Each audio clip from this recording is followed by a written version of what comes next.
Barbara Follett. The 1930s was a monumental decade in world history. In 1930, the first ever FIFA World Cup took place, Pluto was discovered and named, and future astronaut Buzz Aldrin was born.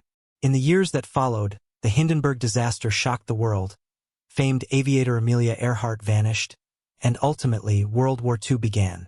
Over time, many of the most intriguing mysteries of the 1930s have faded into obscurity. One such mystery is Barbara Follett. Born on March 4, 1914 in Hanover, New Hampshire, Barbara Newhall Follett appeared destined for greatness. Her father, Wilson, was a literary editor, critic, and university lecturer, while her mother, Helen, was a children's author. It was no surprise to her parents when Barbara's creativity and talent for writing emerged during her homeschooling sessions. The little girl excelled in writing and reading activities, and by the age of 4, she'd begun to write her own poetry. Barbara's writing often dealt with the themes of nature and the wilderness. Her first novel, The House Without Windows, revolved around a young girl who ran away from home to live in nature with the animals. The book was published in 1927 when Barbara was just 12 years old, and it was praised up and down the nation. Her second book was published when she was just 14 and once again was critically acclaimed. However, despite her promising career, vivid imagination, and endless talent, Barbara was living under a cloud. In the lead-up to her parents' separation in 1928, her father had begun to spend more and more time in New York where he'd met and fallen for a woman 20 years his junior. The separation of her parents devastated Barbara, who was very close to her father. Reportedly, he was the biggest supporter of her creative endeavors, and he essentially abandoned her following the divorce. Not willing to quit just yet, however, Barbara encouraged her mother to start anew. Helen placed her other daughter Sabra into the care of a family member before she and Barbara headed off to start a new adventure sailing from New York to Barbados and exploring the Caribbean islands. While traveling to Washington in 1929, Barbara met 25-year-old Edward Anderson. He became her closest companion and Barbara ultimately fell in love with him. But the relationship Barbara wanted never took off and she returned to the U.S. with her mother. From here, she enrolled in university but quickly decided it wasn't for her and ran away to San Francisco. By all accounts, Barbara appears to have led a turbulent life as a teenager and young adult. By the age of 16, she was working as a secretary in New York City. She continued to write manuscripts but had fallen out of favor with publishers, meaning her newer work never saw the light of day. In July of 1934, she married Nickerson Rogers. The pair had met in the summer of 1931 while traveling across Europe. At last, the young woman seemed fulfilled and happy. But this euphoria did not last long. Just a few years later, in 1937, Barbara began to express her dissatisfaction with the marriage. In 1938, she began to suspect Rogers of having an affair and became increasingly distressed by the notion. On December 7, 1939, Barbara, now 25, left the home she shared with her husband in Massachusetts and was never seen or heard from again. According to Rogers, he and his wife argued and she left. She never came back and took with her $30, the modern-day equivalent of about $558, and a single note. All of her documents, manuscripts, and other personal possessions were left behind. However, Rogers did not report her missing until 2 weeks later, claiming that he was waiting for her to return. It is possible that the couple had argued because Rogers had asked Barbara for a divorce, but we don't know this for certain. For months later, Rogers asked the authorities to issue a missing person bulletin, but it was done under her married name, so the media did not pick up the case. Rogers also reportedly declined to publicize the case further, but this could have been due to Barbara's bad track record with the media. News outlets didn't actually pick up on her story until 1966. In 1941, Rogers reportedly attempted to divorce Barbara on the grounds of cruelty, but this was unsuccessful. However, he did eventually manage to get a divorce in 1944 and remarried shortly after. According to one of his daughters, Rogers hired a private investigator to help locate Barbara, but the investigator found no signs of the missing 25-year-old. In 1952, Barbara's mother Helen pushed for more to be done in her daughter's case. She suspected Rogers of being involved and even wrote him a letter that said, All of this silence on your part looks as if you had something to hide concerning Barbara's disappearance. She told him that she would do everything in her power to find out whether Barbara was dead or alive and where she was. Authorities never found a trace of Barbara after her disappearance. It has been theorized that she left to start a new life somewhere else. After all, she seemed to be an independent woman who loved adventure. It has also been speculated that she left to take her own life given her history of depression. One Reddit user pointedly noted that Barbara may have seen her husband's distant cool behavior as an echo of her father's abandonment, which may have caused her great emotional distress. It's also been pointed out that her first love Edward passed away in 1937, and this may have added to the heartache. On November 25, 1948, a hunter found human remains in Mount Prospect Woods, which overlooks Guam Lake in New Hampshire. Barbara was fond of the area and had stayed in a nearby farmhouse with Rogers several times. The remains were skeletal and some parts were missing, likely due to the weather and scavenging animals. But authorities were able to determine that they belonged to a woman in her mid-20s and that the skeleton had been there since at least 1939. For their parts, law enforcement determined that the remains were those of a 25-year-old pregnant woman named Elsie Whitmore who'd gone missing from Plymouth in 1936. However, there has been some speculation that the remains actually belonged to Barbara due to the discrepancies between the skeleton and Elsie. The oddities are as follows. 1. Glasses were recovered from the scene, but Elsie did not wear glasses. 2. A size 7 shoe was found along with the body, but Elsie wore a 5 or a 5.5.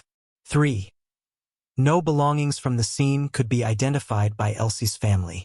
It's also been noted that the Plymouth girl was in the later stages of pregnancy at the time of her vanishing, yet there was no indication in these remains that the body was of someone who was pregnant. And 4. A water flask and a medicine bottle containing traces of barbiturates were found at the scene. As a result, investigators believe that Jane Doe had taken her own life. And wouldn't you know, Barbara was known to have been prescribed barbiturates for her disordered sleeping pattern. No death certificate for Elsie was ever released, and her family never received the bones for burial. In fact, her family never really accepted the remains were hers. There is also no indication as to where the bones were buried or where they went. Their location to this day is unknown. Investigators closed their investigation roughly 1 week after the remains were found, satisfied with their conclusion that the body belonged to Elsie. There is considerable debate online about whether the bones could belong to the 25-year-old Barbara. However, without access to the remains, her descendants cannot perform DNA testing to verify or refute this theory. No trace of Barbara has ever surfaced since her abrupt disappearance, and no evidence has emerged to confirm or rule out foul play. To this day, her vanishing remains an unsolved and perplexing mystery. Moving on to the next case. Angel Ormston. In the summer of 1992, Angel Ormston was a 17-year-old high school student living in the quiet, middle-class suburb of Mentor in Lake County, Ohio. Known for her radiant smile and golden blonde hair, Angel was friendly, approachable, and loved spending time with her friends. Her social nature often led her to hang out with friends and drive around town, enjoying music and the freedom that came with it. Like many teenagers her age, Angel was navigating the journey of growing up in a small town, but her life was tragically cut short, leaving her family and friends to cope with the deep loss. Angel had the freedom to go wherever she pleased, thanks to her own car. The Great Lakes Mall, a popular spot in the community, was one of her favorite places to hang out, and she also worked part-time at a burger restaurant there. On the afternoon of July 31, 1992, Angel told her mother that she was heading to the mall to pick up her paycheck and run a few errands. However, by the next morning, Angel hadn't returned home. Since it wasn't unusual for her to spend the night at a friend's house, her mother initially thought she was there, and no one was immediately concerned. But as the hours passed, her family began to worry when Angel never showed up, setting off a chain of events that would change their lives forever. Angel didn't really have rules when it came to checking in with her mother, Jackie, because she wasn't a particularly strict person. Since Angel's mother was aware of her high level of independence, she didn't worry as much as some other parents would have. Angel never had a lot of rules guiding her life because her father, a long-haul truck driver, was also frequently gone from the house. 2 days later, when Angel's older brother went to the mall to do a little shopping, he spotted something that concerned him. In the parking lot of the Great Lakes Mall was the 1981 white-color Honda Civic owned by Angel. He approached Angel's vehicle and peered inside to find her pocketbook and hairbrush lying on the seat. He immediately called their mother, who responded to his call and came to pick up Angel's car. Jackie, their mother, was however still of the opinion that Angel was with Stacy, her best friend. Stacy's residence was the first one she tried to call, but no one picked up. At this point, Angel's mother started to worry and ultimately made the decision to call the police to report her daughter missing. It was now August 2, 1992. Angel had last been seen on July 31st. When questioned by the police about why she had delayed so long before reporting her daughter missing, Jackie explained that she believed she had to wait 48 hours before making a report. Jackie once more resorted to Stacy, who was Angel's closest friend and the person most likely to know where Angel was. Stacy and Angel spoke on the phone when they were separated despite spending practically every day together. But on this particular weekend, Stacy had been baking cookies at her sister's place, so she was shocked when Jackie eventually called her. She hasn't seen Angel all weekend and has no idea where she could be. Jackie, who had assumed that her daughter had been with Stacy since she departed on Friday afternoon, was horrified to learn of this.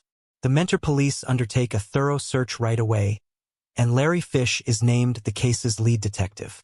He began by thoroughly searching Angel's vehicle, but no indication of foul play was discovered. Additionally, nothing appeared to have been stolen. Instead, it appeared as though Angel had stood up and walked away from her car by herself. However, no one who knew Angel well could comprehend why she would want to pack up and leave town. She was highly loved, outgoing, and popular. She also planned to attend college in the future. Investigators started to look into the idea that Angel may have been taken because there were no indications of a fight. Numerous fingerprints were found on her car when it was dusted for them, but they could all be linked to Angel's friends and relatives. Inadvertently, this made them all suspect. First, Detective Fisher contacted her father's trucking company, but dispatch records indicate that he was out of the state at the time of Angel's disappearance. He then demanded that Jackie undergo a polygraph test, but to the amazement of the detectives, Jackie declined to do so. Jackie and her strange behavior came under closer scrutiny by the detectives. They questioned her about a number of things, including why she took so long to report her daughter missing and if she thought Angel had been the victim of foul play. Why then did she move Angel's car, potentially disrupting any evidence? However, the police lacked concrete evidence against Jackie and were unable to legally compel her to take the polygraph test. The burger business where Angel worked was the last location she claimed to have been to, so the police began to investigate there. When the police arrived, the burger restaurant, Angel's coworkers claimed that she never showed up there that day and that her paycheck was still available. However, when Angel's coworkers revealed to the investigators that they already knew what might have happened to Angel, the investigators became alarmed. They told the detectives about a peculiar male manager they had who enjoyed preying on the young female employees and would frequently linger nearby while they changed into their work uniforms. This manager had been fired for sexual harassment, including instances where he had touched several of the employees in an inappropriate manner. After investigators looked into his background, they discovered that the individual has a history of having contact with minor girls. The employees continued by saying that the manager had a thing for Angel in particular and would frequently pay her additional attention, keep an eye on her while she worked, and make lewd remarks about her. They added that he had found every opportunity in the little kitchen to converse with and approach Angel. Due to this recently discovered information, the manager was elevated to the top of the list of suspects. He was promptly located by the police, but he flatly denied any involvement in Angel's disappearance. He claimed he hadn't seen Angel since the two of them had worked together, and that day he had been far from the Great Lakes Mall. He actually had the timesheets to show that he had been employed at another fast food restaurant at the time. The suspicion that the burger restaurant was somehow connected to Angel's disappearance persisted in the minds of the investigators. They questioned the manager and staff members once more and learned a secret that Angel had been hiding from her family. When Angel told her mother she was going to pick up her paycheck, she never mentioned that it would be her last. It appeared that Angel had been fired from her job for consistently being late. Everyone associated with her place of work was eventually cleared. The police was once more back to the very beginning. Angel's friends and family couldn't figure out why anyone would want to hurt her. She was a kind and trustworthy girl who didn't tend to have enemies. Investigators had a tendency to think that her trusting character may have allowed someone to take advantage of her, and that she may have left with someone who intended to harm her. Stacy, Angel's best friend, was the last person to see the victim alive in this instance. The last person to see a victim alive is typically the one who has done something sinister. The investigators once again decided that Stacy was definitely a person of interest. Police made the decision to speak with Stacy. They had a 4-hour conversation. Stacy was eager to share all the information she knows with the detectives, but her alibi remained the same. She spent the entire weekend baking at her sister's house. She did provide one potential lead for the detectives, though. She named a student at their school whom she advised the detectives to look into. The student was Mark Satka. According to Stacy, 19-year-old Mark Satka had just received his honors diploma from their school. Mentor High and Angel had a strong admiration for Mark and yearned to be in a relationship with him. Angel's relationship with Mark over the summer was a secret only to her closest friends. The largest secret was revealed by Stacy afterwards. Angel was pregnant with Mark's child. Stacy said that Angel had wanted to tell Mark she was pregnant before she vanished. She had hoped that he would embrace her and want to start a relationship with her and raise the child. However, Mark was scheduled to enroll at Akron University and was alleged to have just been leading Angel on throughout the summer. He didn't seem to be interested in a long-term relationship with Angel. On hearing this, Mark Satka was rounded up by the police right away to be questioned. Mark was shocked to learn that he was being investigated over the case and insisted that he and Angel were not even dating, let alone that she could be pregnant with his child. He claimed that although they had only ever had one sexual encounter, it had been a long time ago. Then he said he had a girlfriend and had been dating her for 2 years. According to him, he worked until 5 o'clock that Friday and then went to the mall to buy a present for his girlfriend. Later, he then had pizza with friends. Police started investigating his alibi and began by looking into his workplace. They proceeded to Mark's place of employment, and his time card did show that he was speaking the truth about his attendance at work. When they took Mark's shopping route to the stores, they discovered that he could have made the trip in the time he claimed. The friends Mark claimed he linked up with that night were finally approached. They verified they had met for pizza and a movie at 9 o'clock. But Mark was unable to present any witnesses for the shopping outing. Nobody recognized Mark when investigators questioned staff members from the stores he claimed to have gone to. This made the investigators question Mark's account of this time period. Due to this gap in his evening, the detectives asked Mark to take a polygraph examination. He agreed and did really well on the test, proving that he wasn't giving false information in his responses. Mark was no longer considered a suspect as a result of his cooperation and the polygraph test. The police then reverted to the original assumption that Angel either fled town or was kidnapped from her car by a different offender. They suspected Angel may have fled to have her pregnancy alone since she knew her mother would not approve of an abortion. Once more, there were no leads for the police to pursue until a few weeks later when a prisoner at the Lake County Detention Center provided a tip. According to him, in Cleveland, there was a prostitute named Angel who fit Angel Ormiston's description of a blonde between the ages of 17 to 20 with a lovely smile and who was found wandering the streets alone. The description was a perfect fit for Angel. The prisoner claimed to have seen Angel moments before his arrest. He continued by saying that a man by the name of Pimp Gaddy had employed Angel. When Detective Fisher contacted his Cleveland colleagues, they confirmed that the police in Cleveland were aware of someone going by the name of Pimp Daddy. He operated his business out of a 2-story building on the outskirts of the city. Runaways, strays, and troublesome views made up his workforce, but they had been told not to speak to authorities or divulge their names. Police could only attempt to save Angel once. They made the decision to raid the location, specifically during their busiest hours, which was a Friday evening. Police were able to locate the said girl after a search warrant was approved. While she acknowledged that her name was Angel, she remained silent. The only way to determine if this was the missing mentor, Ohio resident Angel Ormston, was to call her mother Jackie and urge her to travel to Cleveland to meet the young woman and maybe identify her as her daughter. Jackie prepared herself for the worst, but it was discovered that the girl was not Angel Ormston when she got there. Nevertheless, this act did result in some good when the little girl's family was found and she was sent home, rescuing her from a life of crime, drugs, and prostitution. In an effort to get Angel's name and story in the media, Jackie, who was inconsolable, invited every local news station into her home. She pleaded for information and begged for assistance in finding her daughter a number of times. Flyers that Angel's friends created were dispersed across the neighborhood. In order to gather a sum of $10,000 for Angel's safe return, the community turns to local businesses, organizations, and charity for donations. Within a month, the Mentor Police Department received thousands of tips.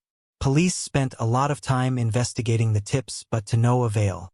Because Jackie believed the police weren't acting quickly enough, the Ormstons had to hire their own private investigator. But this did not provide any results either. After more than 3 months, was still missing. Despite the lack of progress in her situation, her mother remained optimistic. In case Angel ever called home, Jackie left a voice note for her on her answering machine. As the months passed, there was frustration among Angel's family and friends, and rage at the police station intensified. The search for Angel almost ended when a local man went hunting with his dog on December 15, 1992. The dog detected a scent during their walk and moved in the direction of a drainage ditch.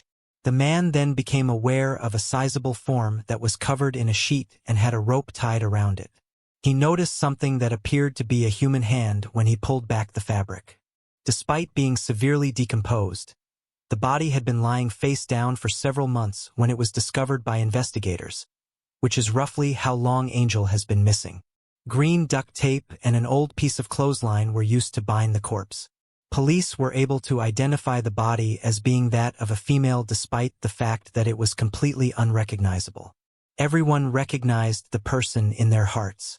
In an effort to identify her killer, the forensic team collected her bones and started digging through the earth for any evidence that could help with the case. The coroner was able to identify Angel Ormston's remains on December 16th, thanks to dental records. The small town's residents were shocked when the news of Angel's murder traveled throughout the community. An autopsy revealed that Angel had suffered a traumatic head injury as well as 2 stab wounds to the chest. Those stab wounds were determined to be the cause of death by the coroner. She had been violently and angrily stabbed. At least the police had physical evidence by this point to try to identify the murderer. The forensic team was able to retrieve a blue piece of carpet fibers which was stuck to the duct tape. In their search for the matching blue carpet, police put together a list of all the houses associated with Angel, including her family and friends. One of those residences belonged to Mark Satka's parents. The boy Angel had been seen all summer. The house was empty at the time of Angel's murder since it was up for sale, but Mark had been spotted using it. There were only 2 persons with the keys at that time, Mark and his mother. When the police went over to the house to look at it, they discovered it had been sold, but they were permitted by the new owners to search the house. The owners have entirely renovated the house, with the exception of 2 rooms and the basement. Investigators observed blue carpet squares on the steps as they descended into the basement. They then took some samples to compare with the blue carpet fibers discovered on Angel's remains. They also observed that a part of the laundry room clothing line had been removed. This was also hurriedly processed in the lab, and the findings support their suspicions. There was a match. The carpets, stairs, and walls of the basement all had small blood stains, and a bloody thumbprint was also obtained for testing. The police soon arrested Mark Saka for Angel's murder the day after they found his basement of horrors. His arrest came 5 months after Angel Ormston vanished. Mark was still acting defiantly and was attempting to persuade the police that they lacked sufficient proof to prosecute him. Investigators were, however, looking at his car at the same time.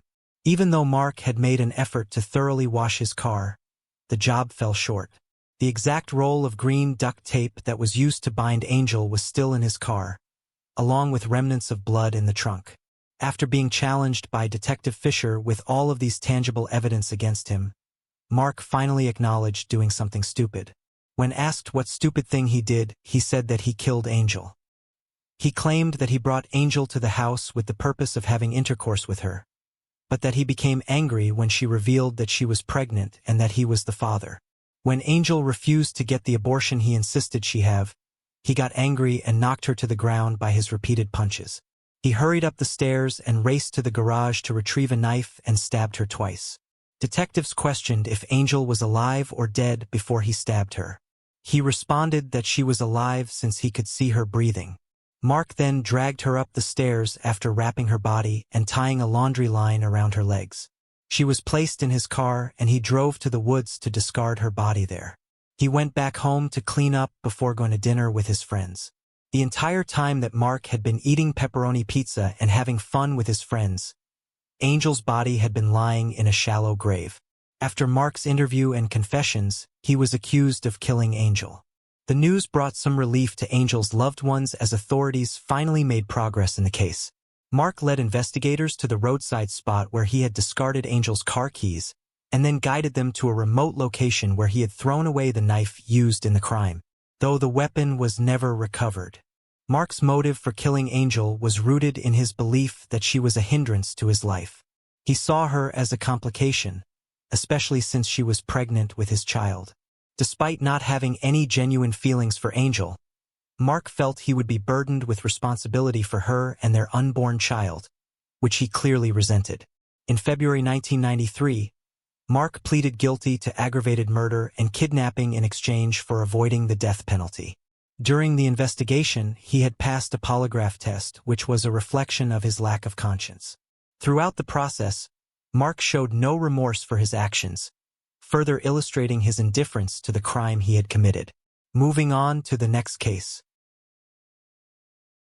Blanca Mabel Otero Alvarez. Blanca Mabel Otero Alvarez was born in 1952 in Cuchilite, El Chaco province, Argentina. When she was 21, her family moved to her parents' hometown of Chilaches in Spain. Although Blanca had been a schoolteacher in Argentina, she struggled to find work in Spain. Eventually, she secured a job with the National Rail Board. To be closer to her job, Blanca moved to Leon City. But she continued to visit her parents every week. Then one day she disappeared. She did not take anything with her. At first, her family did not report her missing because her father did not want them to. Finally, in 1997, they did report Blanca missing. By then, she would have been 45 years old. Within a few days of reporting her missing, the police found Blanca in the city of Guyenne. She told the police, however, that she did not want to get in contact with her family. Her family was disappointed but determined to reunite with her. They made their way to Guyenne, but learned that Blanca realized that they were on their way and gave up her apartment and moved on. In 2005, Blanca wrote a letter to her family that included a photograph of her. In the letter, she asked for forgiveness from her dad and said that she would make contact with her family more. But she never did. Little did her family know that Blanca changed her name to Ava and moved to La Fresneda estate. She was working, caring for children and pets, and cleaning houses. Her neighbors knew her for years without knowing she was a missing person. In August 2020, the local police received calls from residents in La Fresneda. They were concerned because they hadn't seen their neighbor, Ava, for a few days. The police had to force the windows open to get into her house. Inside, they found 68-year-old Avis sitting on the floor in her lounge. She was dehydrated and apparently absent mentally, not speaking, confused, and seemingly unaware of what was going on around her. She was taken to the Astoria Central University Hospital. Efforts were made to trace her next of kin, and it was eventually discovered that Eva was not listed on the local records. Finally, she was identified as the missing Blanca Otero Alvarez. Her family was contacted, and they were stunned to learn that Blanca had been found and was alive. Blanca's mother, now 90 years old, still needs to be informed that her daughter has been located. Eleanor Roberts Saratoga, located in Wood County, Wisconsin, is a city known for its ties to Silicon Valley in the southeastern Bay Area. This affluent residential community is celebrated for its wineries, restaurants, and popular attractions such as Villa Montalvo, Mountain Winery, and Hackney Gardens. Saratoga not only offers welcoming neighborhoods and friendly communities, but also boasts thriving industries and notable growth opportunities. The city is home to several distinct neighborhoods, each with its own unique charm, including Brookview and Pride's Crossing in the northern region, and Blue Hills and Greenbrier in the southwest. Congress Springs, located in the southwestern corner of Saratoga, is a charming area within the city. However, amidst the beauty of these vibrant communities, a heinous crime occurred in 1984.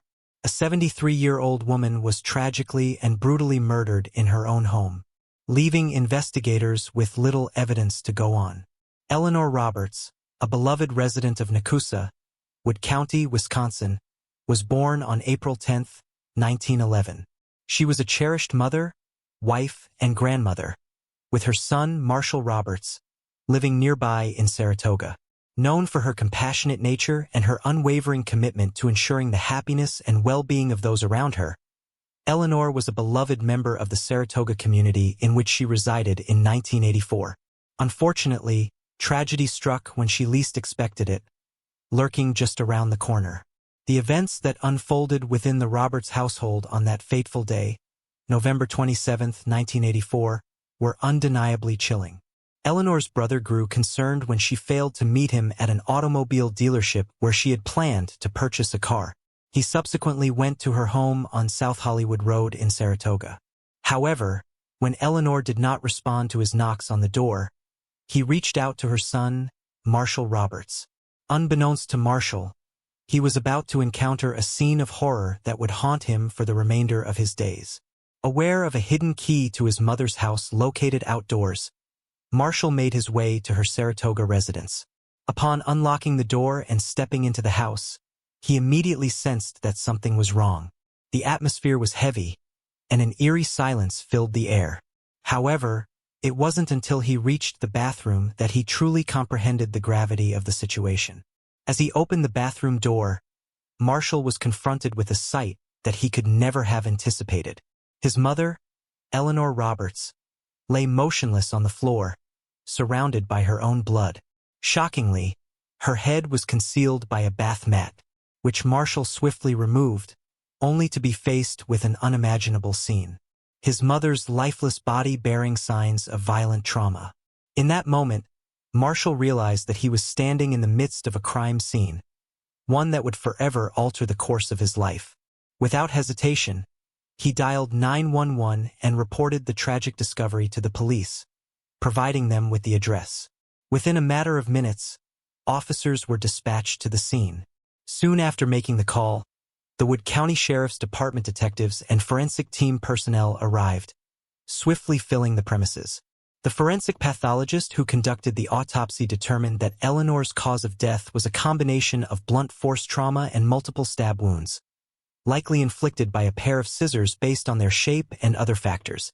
There were no indications of natural causes contributing to her demise, leading to the conclusion that her death was a result of homicide. As stated in the sheriff's office report, Eleanor had been brutally stabbed and beaten, sustaining broken ribs and punctured organs consistent with scissor wounds. Upon further investigation, authorities discovered that the only missing items from the house were a pair of scissors, a knife, and a telephone. Despite their efforts, the killer had left no discernible clues, leaving the authorities with a perplexing mystery to unravel.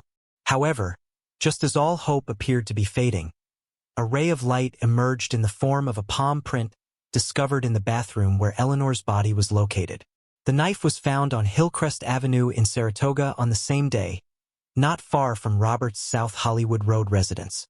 The scissors were located the following day, approximately 1.25 miles away, and the telephone was recovered 4 months later in March 1985 in the Wisconsin River, about 2.5 miles away. On the day of Eleanor's passing, an officer found a ski mask hanging from a tree branch opposite Eleanor's house as stated in the criminal complaint. The mask seemed to have been tossed there. The mask, Knife, scissors, and phone were all discovered along the same path. Investigators speculated that the potential suspect resided along this route. Further examination revealed that the evidence trail led to Jonna Sarver, an employee at a store where Eleanor had previously bought a lawnmower. Sarver was initially interviewed on December 3, 1984, and mentioned spending time with another individual playing pool at Evergreen Lanes the day before Eleanor's demise. It was discovered that Eleanor had interacted with Sarver when she purchased the lawnmower from Compilation, where he was employed during the summer of 1984. The lawnmower required warranty repairs, which Sarver had carried out. When Eleanor lodged a complaint on May 1, 1985, Sarver was questioned again, confirming his last encounter with Eleanor in the summer of 1984, when he repaired the lawnmower she had bought. Following the identification of Sarver's palm print in the bathroom, he was interviewed once more. Sarver claimed his final interaction with her was in late summer, early fall 1984, aligning with other investigative findings. However, Sarver denied ever entering her home, raising questions about how his handprint ended up there. The other witness Sarver claimed to have been with during the murder was also interviewed. Although the witness couldn't recall all the details of that night, he stated that he never remembered playing pool with Sarver. During the interview, investigators discovered that Sarver had provided multiple alibis, none of which could be verified when they questioned the witnesses he claimed to be with. In fact, one of the witnesses Sarver mentioned confirmed to investigators that they were alone that evening. Throughout various interviews, Sarver gave inconsistent explanations of his whereabouts at the time of Eleanor's murder.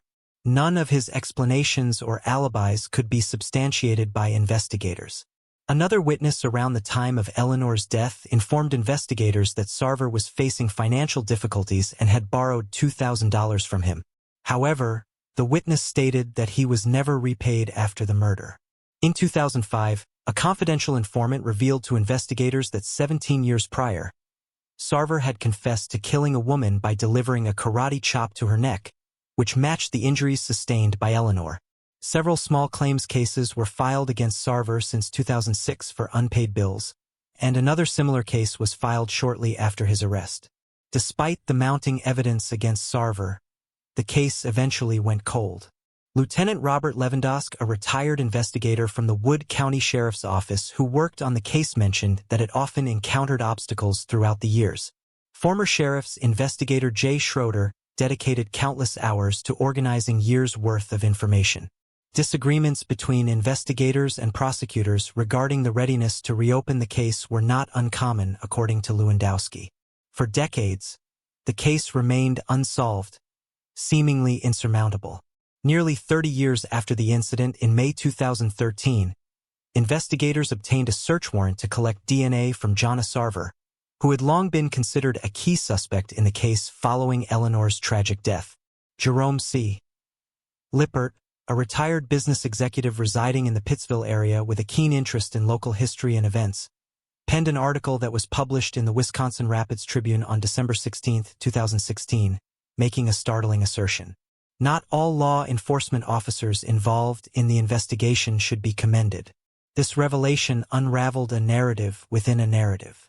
In the late 1980s, John Sarver worked as a civilian informant for the Wood County Drug Enforcement Unit under the guidance of Detective Brian Illingworth, also known as Big AI in the field. Illingworth, who later retired as a detective and former Wood County Sheriff, provided testimony during the trial. Despite his efforts to portray his collaboration with Sarver in a positive light, evidence presented in court indicated that the former sheriff had developed an overly close relationship with his informant. Notably, Sarver was not fingerprinted when he began his informant duties, a standard protocol that was only followed 2 years later by another officer. Moreover, Illingworth attended Sarver's wedding, a practice that was considered unusual. There were questions raised during the trial about Sarver being heavily intoxicated while under Illingworth's supervision, a clear violation of departmental regulations.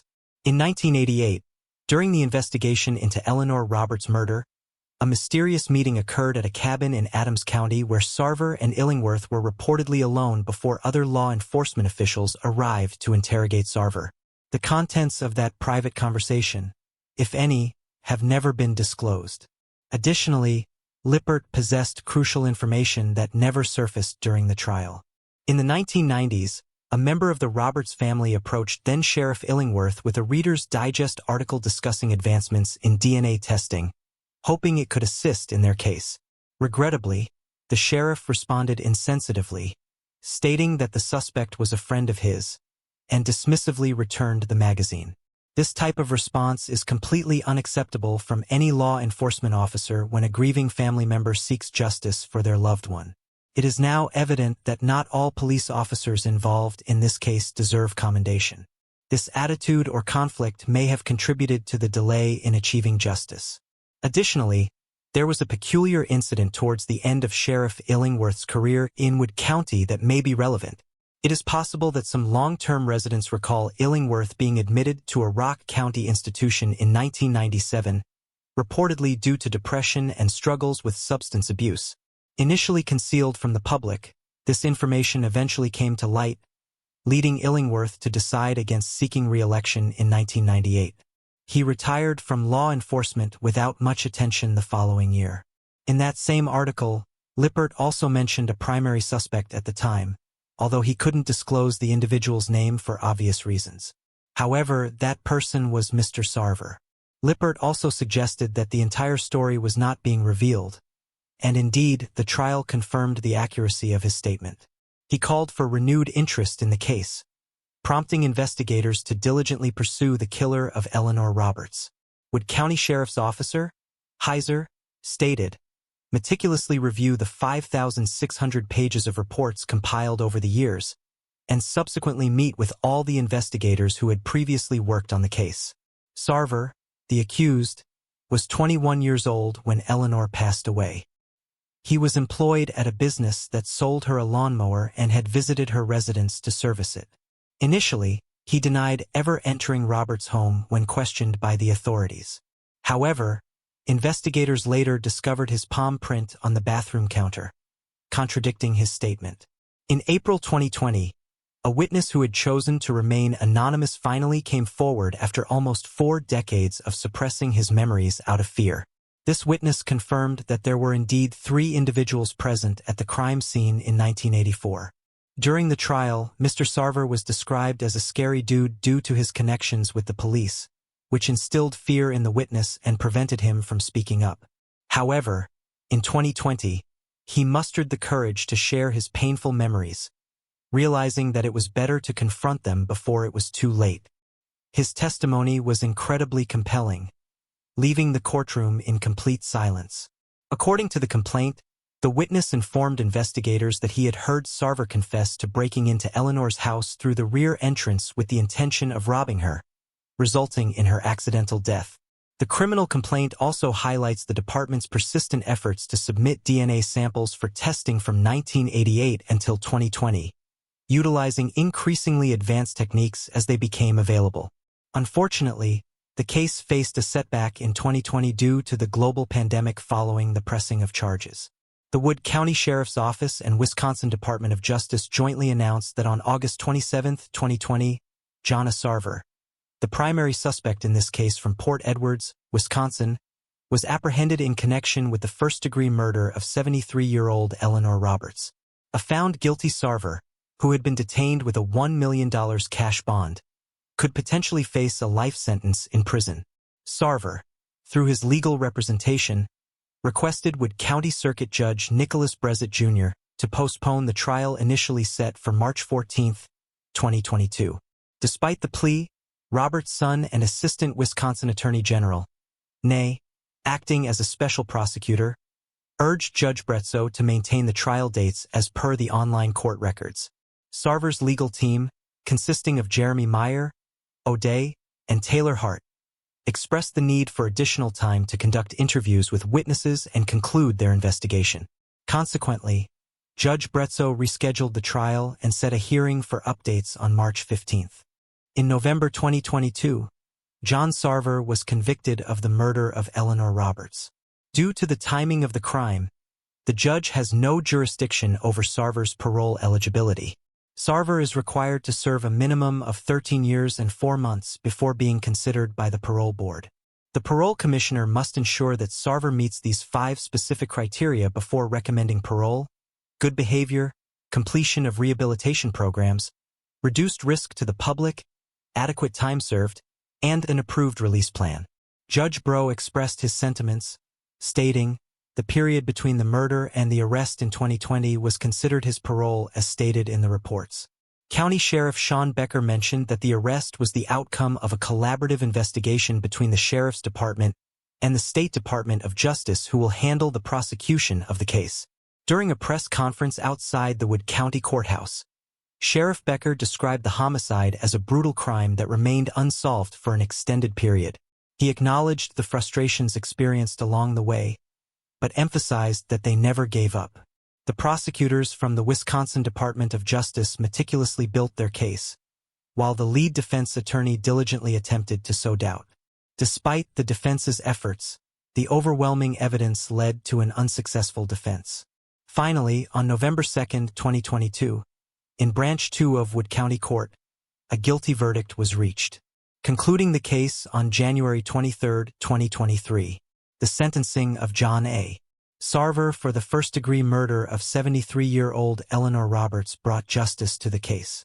This resolution serves as a significant achievement and a testament to the unwavering dedication of law enforcement. It provides closure to the victim's family and the community, reminding us that justice can prevail despite the passage of time. Moving on to the next case. Donald Rendell. In August of 2003, skeletal remains were discovered in Bradford Township, Minnesota, during an excavation project by a landowner along Highway 5 and County Road. The remains were believed to belong to a white male, estimated to be between 20 to 28 years old at the time of death, and it was apparent that the body had been buried for many years, likely decades. Authorities from the Minnesota Bureau of Criminal Apprehension created a DNA profile of the victim in hopes of identifying him. Despite their efforts, the case remained unsolved for some time, leaving the identity of the victim a mystery. The DNA profile and dental records were entered into missing persons databases, but no matches were found. A facial reconstruction was made to try and generate clues to the unidentified person's identity. Unfortunately, no one came forward with useful information. Investigators named the man Asanda County John Doe, as they were unable to identify him. Over several years, investigators submitted DNA samples of people who believed that he was a possible relative of theirs, but no relatives could be confirmed. In 2019, Chief Deputy Lisa Lovering started the process of using advanced DNA technology to try and identify the remains. It was submitted to labs in 2019 and 2020, but the DNA sample was not suitable to be analyzed further. Then, in 2021, Lisa learned of Texas-based forensic laboratory, Othram Incorporated, which uses a newer technology called forensic-grade genome sequencing to build DNA profiles from skeletal remains. Othram was then able to develop a new viable DNA extract. They then built a comprehensive DNA profile. The DNA profile was sent to investigative genetic genealogy consultant Barbara Ray Venter and Chief Deputy Lovering. Within just 24 hours, Barbara Ray had a match of a distant relative for the remains. Based on the family tree, she was able to locate 2 siblings of the victim and a phone number. All of this information was passed to the investigators who worked on the case. They called the siblings. A family member returned the call and confirmed that their brother, Donald Rendell of Ramsey County, Minnesota, had been missing since 1970. They were told that the FBI had been looking for him prior to his disappearance due to involvement he had with drugs. Chief Deputy Lovering then met with the family and obtained DNA samples from the siblings. These samples were submitted to the Minnesota Bureau of Criminal Apprehension. In the start of 2022, it was announced that investigators were able to confirm that the Asante County John Doe is indeed Donald Rendell. Based on the information from the family, as well as from the scene in 2003, it is believed that someone took Donald's life. It is believed that Donald was buried in Asante County in late 1970 to early 1971, at the age of 22. It is further believed that there still may be people alive today who know what happened to Donald in 1970. Investigators are asking anyone with any information to contact the Osande County Sheriff's Office at this number or Crime Stoppers of Minnesota. There was disbelief, Lovering shared, describing her phone call with Rendell's survivors. It was a random phone call. Someone calling about their brother they hadn't seen in 51 years. There was a lot of shock and disbelief at first. And I think once I got the DNA match, it set in a little more. But there's still a lot of unanswered questions for them. The case remained a mystery for over 5 decades, with no clear answers as to who was involved or what exactly happened to the young man. Law enforcement, however, continued to work tirelessly in hopes of bringing closure to the family.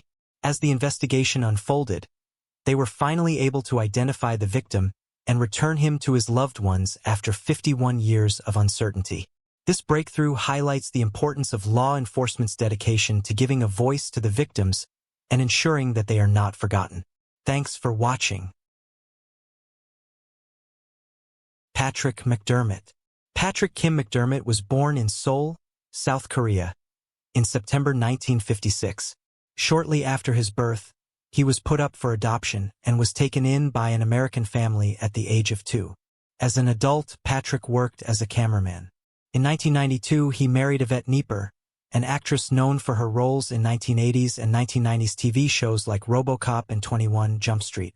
However, the marriage was short-lived. In 1994, Patrick and Yvette began divorce proceedings. After his disappearance, several issues surrounding their divorce, Patrick's financial situation, and his struggles as a father came to light. At the time of their divorce, Patrick, who had 1 child, owed $800 a month in child support. In April 2005, he was ordered to make all outstanding payments. Furthermore, in February, he filed for bankruptcy while owing around $31,000 to creditors.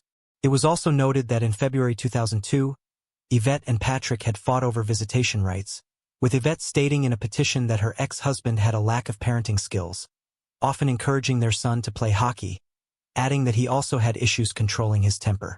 Shortly after his divorce, Patrick began dating 70s pop star and Grease actress Olivia Newton-John. Their relationship is largely described as being on and off, and continued for around 9 years until Patrick disappeared in February. On June 30th, Patrick vanished from a fishing charter boat near San Pedro, Los Angeles. The boat, named Freedom, left the marina for a 22-hour overnight fishing trip. Patrick, who frequently participated in such trips, was one of 23 passengers and crew members aboard and had decided to go alone. Reportedly, no head count was conducted when passengers disembarked at the end of the trip, but staff found Patrick's belongings, including his car keys, passport, and wallet, left behind. Investigators later discovered his car still parked near the marina, where it had been the previous day. Though Patrick's belongings had been found on board, the staff did not consider the possibility that something had happened to the 48-year-old, instead believing the items had simply been forgotten about and left behind. They were subsequently placed with lost property. It wasn't until July 6, 2005, 1 week after the trip, that his family noticed his absence when he didn't turn up to a pre-arranged event. And even then, a further 5 days passed before he was reported missing.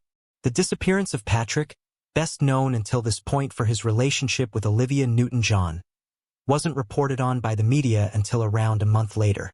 Though Patrick's disappearance was investigated, an inquiry by the Coast Guard Investigative Service was closed on September 15, 2006, just over 1 year after he vanished. The inquiry, quote, did not find any evidence of criminal action, suicide, accident, or hoax in the disappearance of McDermott. While a separate investigation was carried out by the U.S. Coast Guard, it appeared to find nothing of note at the time of the case's closure in February 2008. Both investigations simply concluded that Patrick had been lost at sea. In the years since Patrick went missing, there have been numerous rumors and theories as to what became of him. The case was featured on prominent true crime shows and news networks including America's Most Wanted and Dateline NBC. Investigators from the latter, headed by private investigator Philip Klein, went to Mexico in search of Patrick under the belief that he was hiding out there, having faked his death to get out of financial difficulties. They claimed that he owed around $8,000 to his ex-wife for child support, and even created a fake website which logged and mapped visitors' data. They hoped this website could be used to lure in and trap Patrick. They noted that there had been over 20 sightings of Patrick in Mexico and Central America at the time of their inquiry. Then in April 2009, Klein and his team claimed that they had located Patrick and that he was living in Mexico under the name Pat Kim in Puerto Vallarta. They added that they had been contacted by a representative of his and that they had deemed the representative to be credible. Notably, you may recognize the name Philip Klein from one of our other videos, 3 eerie missing 411 cases that will leave you scratching for answers, in which we featured the case of Dior Coons Jr., a toddler who vanished from Idaho in February 2015. Philip Klein was hired to work on Dior's case, but later left the investigation before being rehired. He has a poor reputation with several accusations of harassment against him, and he has had several defamation lawsuits brought against him too. Patrick's ex-wife Yvette took issue with Klein's involvement in the case. In March 2012, she wrote to Jeff Bezos, who was still Amazon's CEO at the time, and asked him to stop promoting Klein's book, claiming that Klein was a, quote, well-known serial liar who was simply looking to be famous at the expense of an unfortunate tragedy in our lives. She added that while Klein repeatedly promised he could prove her ex-husband was alive, neither Yvette nor Patrick's family ever received such evidence. In February 2016, Klein's claims were pushed again when he spoke exclusively with Woman's Day magazine, claiming that Patrick, who would have been 59 at the time, was living in Sayulita, an isolated Mexican village, and that he was probably now working in the yachting industry for a high-profile family down there. A year later, it was reported that Patrick was alive when a photo was submitted to an Australian magazine named New Idea. The photo showed a woman and a man, the latter of whom resembled Patrick McDermott. 3 months later, the photo was debunked by the Canadian Broadcasting Corporation, which revealed that the couple in the photograph had come forward and identified themselves. None of the reports from Philip Klein claiming that Patrick is still alive have been substantiated by law enforcement. He is still considered a missing person. Moving on to the next case.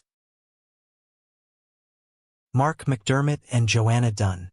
On May 25, 33, Mark McDermott and his wife, Joanna Dunn, were in their West Virginia home preparing for a college graduation party for Joanna's son, Donald. Mark, an accomplished Australian businessman, had met Joanna, fallen in love with her, and treated her son as his own.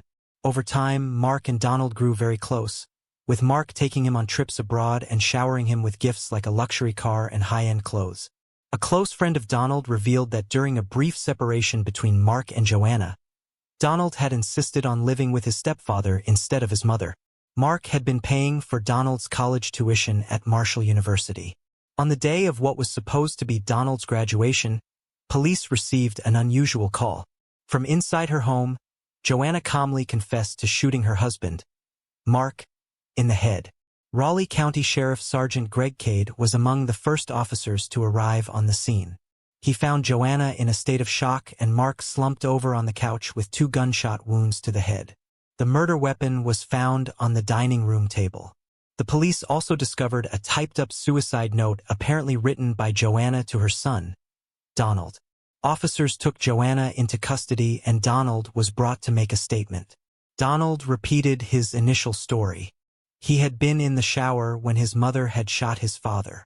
Joanna's interrogation, however, took a turn when she revealed that Donald had been the one to shoot Mark. The police captain noted that Donald's behavior was unusual, stating, "He was just as plain as could be. He never was emotional, he was never upset, he was just pretty much flat the entire time," said Captain Bear. It didn't take much questioning for Donald to eventually admit to his crime, revealing that he had killed to cover up a secret. According to Donald, he had flunked out of Marshall University years before the graduation party was set to take place that fateful day. He had been kicked out due to poor grades despite academic warnings. Donald had fabricated report cards to convince everyone, including his own fiancée, that he was still in school. He created very realistic schedules of leaving for class and locking himself in his room to study. He fooled all of his friends and family. Donald knew that he would be exposed on the day of his graduation and began planning the murders around spring break. He started going to the gun range and was target practicing almost every week. He had intended to make the crime look like a murder-suicide. But when Joanna had come home that day, Donald had already murdered Mark. He sat Joanna down on the bench and asked her to close her eyes for a surprise. Expecting it to be a gift related to his graduation, Joanna closed her eyes and Donald put a gun to her temple and pulled the trigger, except the gun failed to fire because of a simple malfunction which saved Joanna's life. Realizing that the surprise was a gun, she opened her eyes and managed to knock the gun away. Joanna then convinced Donald to let her call the police if she took the rap for the murder.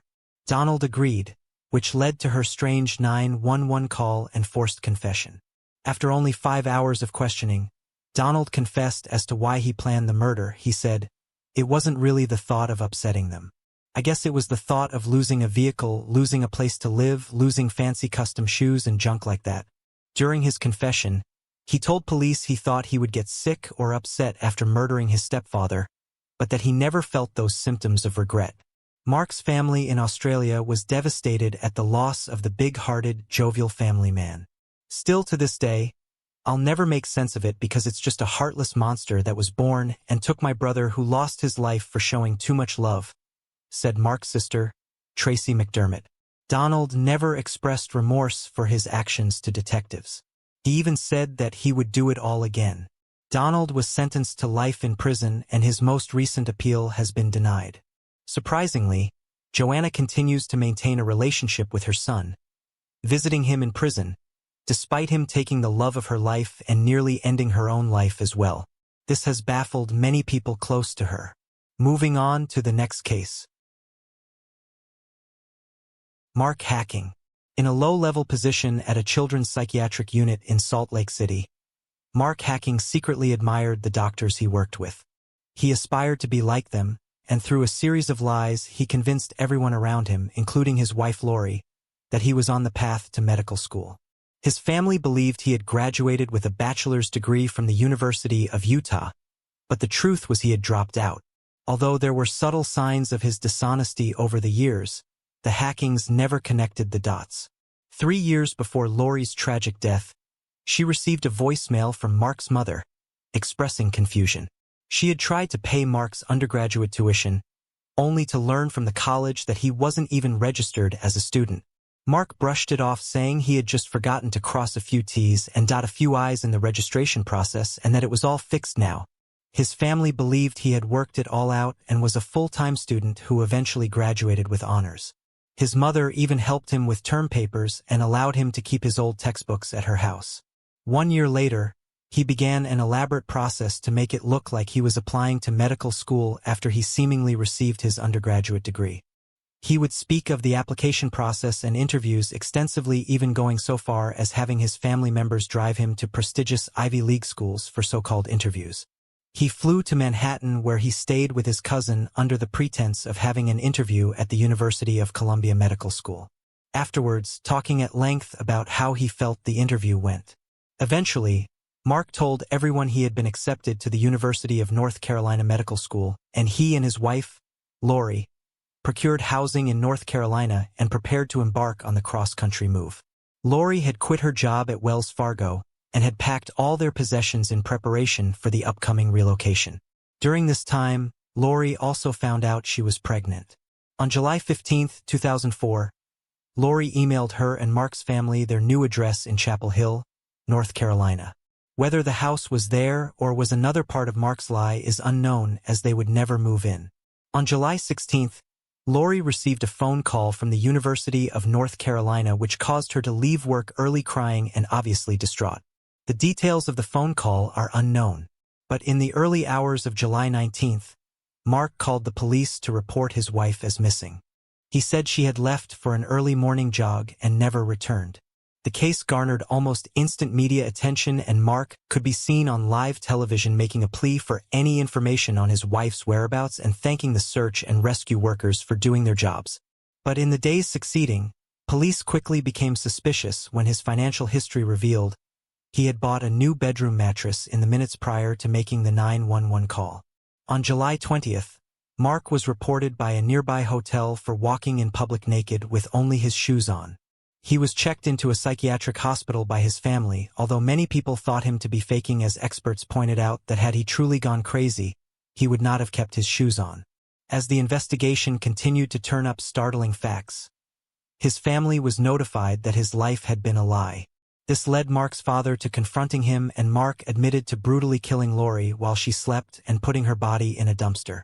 Police would find her badly decomposed body buried under almost 2,000 pounds of garbage on the October 1st in a landfill. Lori's parents have memories of their daughter all over the house. They have done their best to preserve all the years of Lori's life up until her death.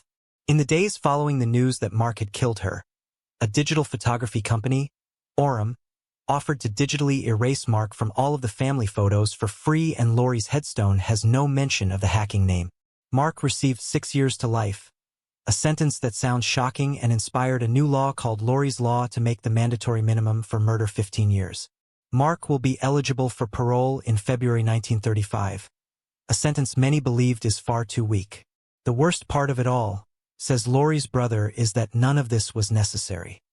He believes that Lori would have loved Mark no matter what as long as he was trying his best, and that this elaborate line Mark led was for him and not for her.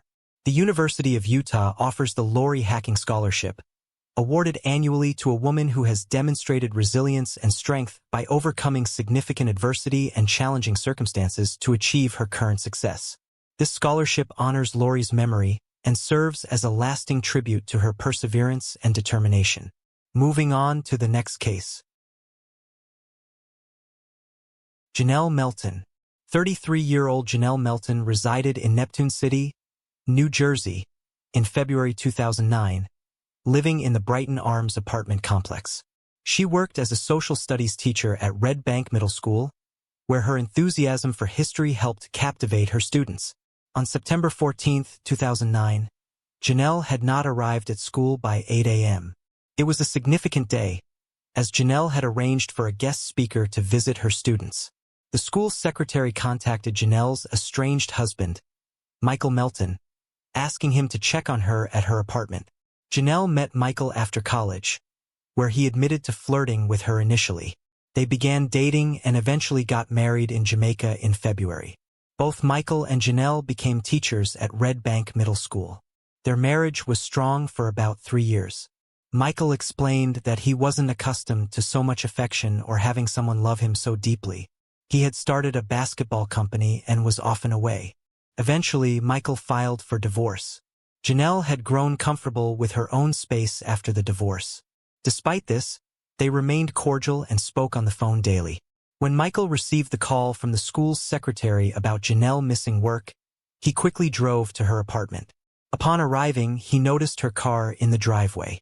He entered the apartment and called out her name. He walked into her bedroom and saw her on the floor. Janelle had her nightgown on, and Michael saw what looked like blood on it. It appeared to him that she had fallen while she was putting her makeup on. He called 911. Michael said he remembered asking Janelle what she had done. Michael feared that Janelle might have been struggling with the separation and could have harmed herself. When paramedics arrived at her apartment around 9:20 a.m., they quickly determined that she was no longer alive. Investigators discovered that Janelle had been brutally beaten and tortured over a period of time, likely in an attempt to extract information from her. She had been shot in the head twice and stabbed 5 times. Janelle had been beaten so badly that her jaw was broken in 2 places. Investigators believed at least 2 people were responsible due to the brutality of the slaying. The kitchen window was the point of entry. There was a footprint impression on the chair below the window inside of the apartment. The kitchen was in disarray, with cabinets opened and signs that someone had been searching through cereal boxes. It is believed that Janelle's life was taken during the night of September 13th in her bedroom. Investigators found a frayed piece of duct tape, likely used for binding, which had blood on it. Additionally, latex gloves were discovered near Janelle's body. The evidence was carefully collected and stored for future use.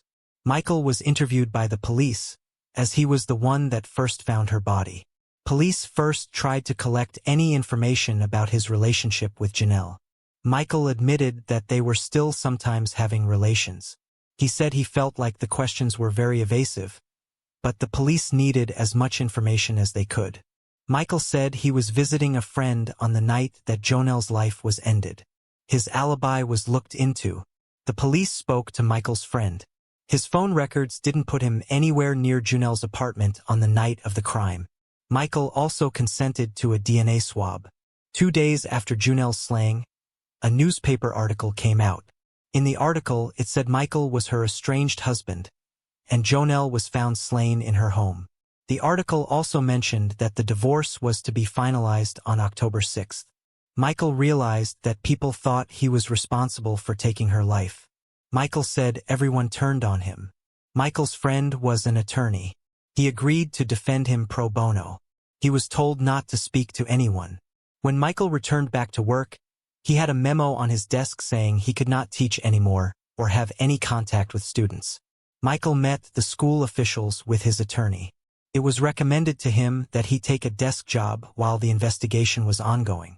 On November 10, 2009, 2 months after Jono's body was found, the DNA came back from on the duct tape. The duct tape had Michael's DNA on it. Janelle's DNA was also found on it from the blood that was left behind. The police believe that Janelle had been duct taped to a chair before the attack. Michael claimed that the tape had been stuck to his shoe when he found Janelle, so he used his hands to pull it off, and that was why his DNA was on it. Realizing no one believed that he was innocent, Michael turned to alcohol and even contemplated taking his own life. There was also DNA found on the pink lighter, but it unfortunately came back as inconclusive. All of the investigators were still receiving tips. One neighbor believed he had heard a loud noise. One woman said her dogs were awoken by the noise. A tall black male that did not live in the complex was spotted near the apartment acting suspiciously. Many people close to Janelle were angry that these neighbors had been sitting on this information for months. On December 3, 2012, 3 years after the crime, the police learned that they had a DNA match from the lighter. It came back as belonging to Gregory Jean-Baptiste, a Bloods gang member. He was then questioned by the police. Baptiste said that he had never seen Janelle before and had never been at her apartment. The police went in circles with Baptiste as he would not confess to anything. After 27 minutes, he refused to talk anymore. Michael reached out to a friend to help clear his name. The friend went out to talk to people in the area. The friend actually got crucial information, and Michael told police about what he had heard. Apparently, gang members were looking for a drug dealer named David James, aka Munch. David lived directly next to Janelle. It was rumored that David had $15,000 in a freezer. His girlfriend was overheard by these people talking about drugs at a party. They ended up at the wrong apartment and assumed Janelle was the girlfriend of David. Investigators then went out searching for anyone who would talk. Finally, an informant gave them 3 names. A 4th person, a woman, was their getaway driver. The men were identified as Ebenezer Bird, Gregory Jean-Baptiste, and Jerry Spaulding. All 3 were part of the Bloods gang. The woman was later identified as Elizabeth Pinto, a former girlfriend of Ebenezer Bird. It was on December 1, 2015 that a woman named Norika Scott identified Elizabeth Pinto as the getaway driver. Norika had been Ebenezer Bird's current girlfriend. She went to the police after hearing his confession during one of their prison visits. It was clear to the police that she had been very afraid to come forward. Elizabeth Pinto was interviewed. She was also afraid to talk. She finally said Janelle deserved justice and admitted that she was the getaway driver. She said that all 3 men dressed in black and told her where to drive. Pinto was shown photos of all 3 men, and she was able to identify that Pinto was also able to tell the police that all 3 men had put on latex gloves. Pinto dropped them off nearby and watched them walk across the street towards the apartment. On March 23, 2016, all 3 men were charged with taking Janelle's life, second-degree robbery, conspiracy, and unlawful weapons charges. They all maintained their innocence. The trial began on January 17, 2019. Elizabeth Pinto was the star witness for the prosecution. The defense argued that Michael was the real culprit. The defense claimed that there was still a lot of evidence that had not been tested. The prosecutors believed that Janelle was home alone on September 13, 2009. Elizabeth Pinto went to the home of Bird's mom and found all 3 men there. They had her drive them over to the Brighton Arms apartments. Baptiste went in through the window and dropped his lighter. He then opened the sliding door to let the others in. Janelle was in her bedroom. Before the attack, they taped her to a chair. They were searching for the money and drugs, but realized that they were in the wrong apartment. They shot Janelle, probably so she would not identify them. The phone records of all three men placed them at Janelle's apartment. They were all found guilty of taking Janelle's life, robbery, conspiracy, and weapons charges. A fourth man, James Fair, was also found guilty of conspiracy to commit burglary. He had been the one to spread the word that David kept his money in the freezer. They were all sentenced to life in prison. Elizabeth Pinto pleaded guilty to conspiracy and was sentenced to probation. Their crime spree, which spans over 28 years, is over, said Superior Court Judge Joseph W. Oxley. James Fair is serving an 82-year sentence from unrelated charges. One of Milton's sisters, Connie Sadler, told the judge about the victim's dedication to her profession and her students. Janelle was not just a teacher by profession, Connie said. It was her mission. I believe Janelle knew that teaching was her calling from God. Janelle wanted to do more than inspire students academically. She wanted to make a real and lasting impact in their hearts and their lives. What the three men did to her sister was a heinous and demonic act, Connie said. But, she added, I know Janelle is a Christian and she would want me to forgive them. I pray for them and I pray that God will have mercy on them. Every action comes with consequences. Michael Melton went to rehab and is now concentrating on his basketball spotlight company. He mentioned that after learning the truth about what happened to Janelle, part of him felt relieved because it confirmed he wasn't responsible. However, the other part of him was deeply saddened, knowing that her life was taken over money.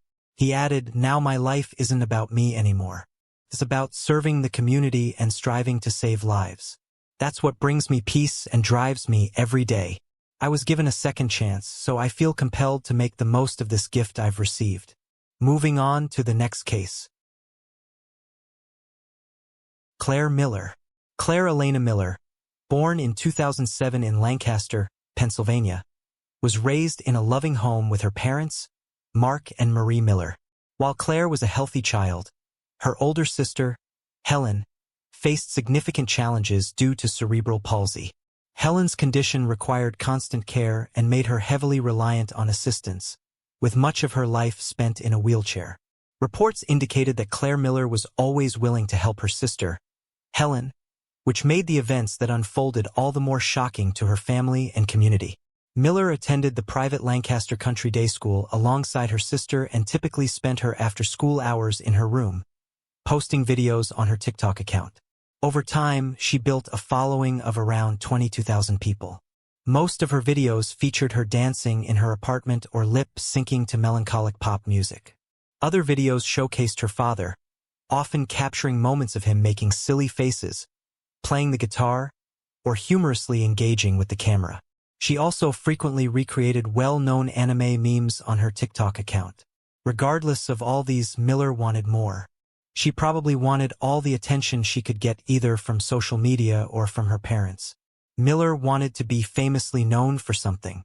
Sadly, she got the attention, but to the detriment of her older sister's life because, on the February 22, 2021, Miller snapped. February 21, 2021 appeared to have been a typical Sunday evening when the Millers family said their goodnights and went to their separate bedrooms. It's unknown how long Claire Miller had intended to kill her sister, but some sources said she had had conversations about either killing herself or killing someone else, which she eventually did on Monday, February 22 at around 1 a.m. Miller sneaked into Helen's room with a knife from the family's kitchen and repeatedly stabbed Helen in the neck before covering her face with a pillow. She informed the Manheim Township emergency dispatcher that she had killed her sister when she dialed 911 at exactly 1:08 a.m. Within 5 minutes, the police were at the 1500 block of Clayton Road, where they saw Miller waiting outside. According to report, she immediately told the police and, quote, I stabbed my sister. Authorities couldn't help but notice Miller's appearance, even though they initially thought she was traumatized as a result of an unidentified family disaster. Blood covered Miller's blue t-shirt, and her checkered pajamas bottoms were also drenched in blood. The nearby red snow also suggested that she had made an effort to wash off her bloody hands. Police quickly entered the house after Miller told them that her dead sister was lying in bed.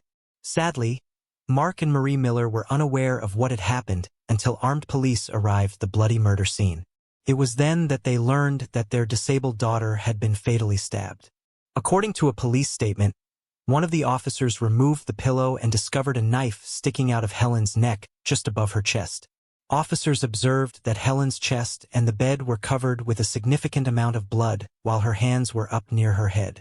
While they waited for the emergency services to arrive, police tried to revive Helen Miller, but it was too late. She was officially declared dead at exactly 4:13 a.m.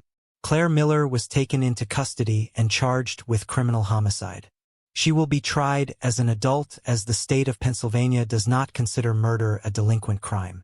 On the April 16, 2021, Claire Miller appeared in Lancaster County Court via a video stream from a state prison in Muncie. In order to allow the case to move on without the need for prosecutors to establish that they had sufficient evidence to prosecute her, Miller's lawyer informed the judge that she had no interest in a preliminary hearing. Miller was supposed to be arraigned on May 14, but she renounced that privilege as well and entered a not guilty plea. Later, her attorney filed a notice for a prospective insanity defense and asked for a hearing to transfer Miller's homicide trial to juvenile court.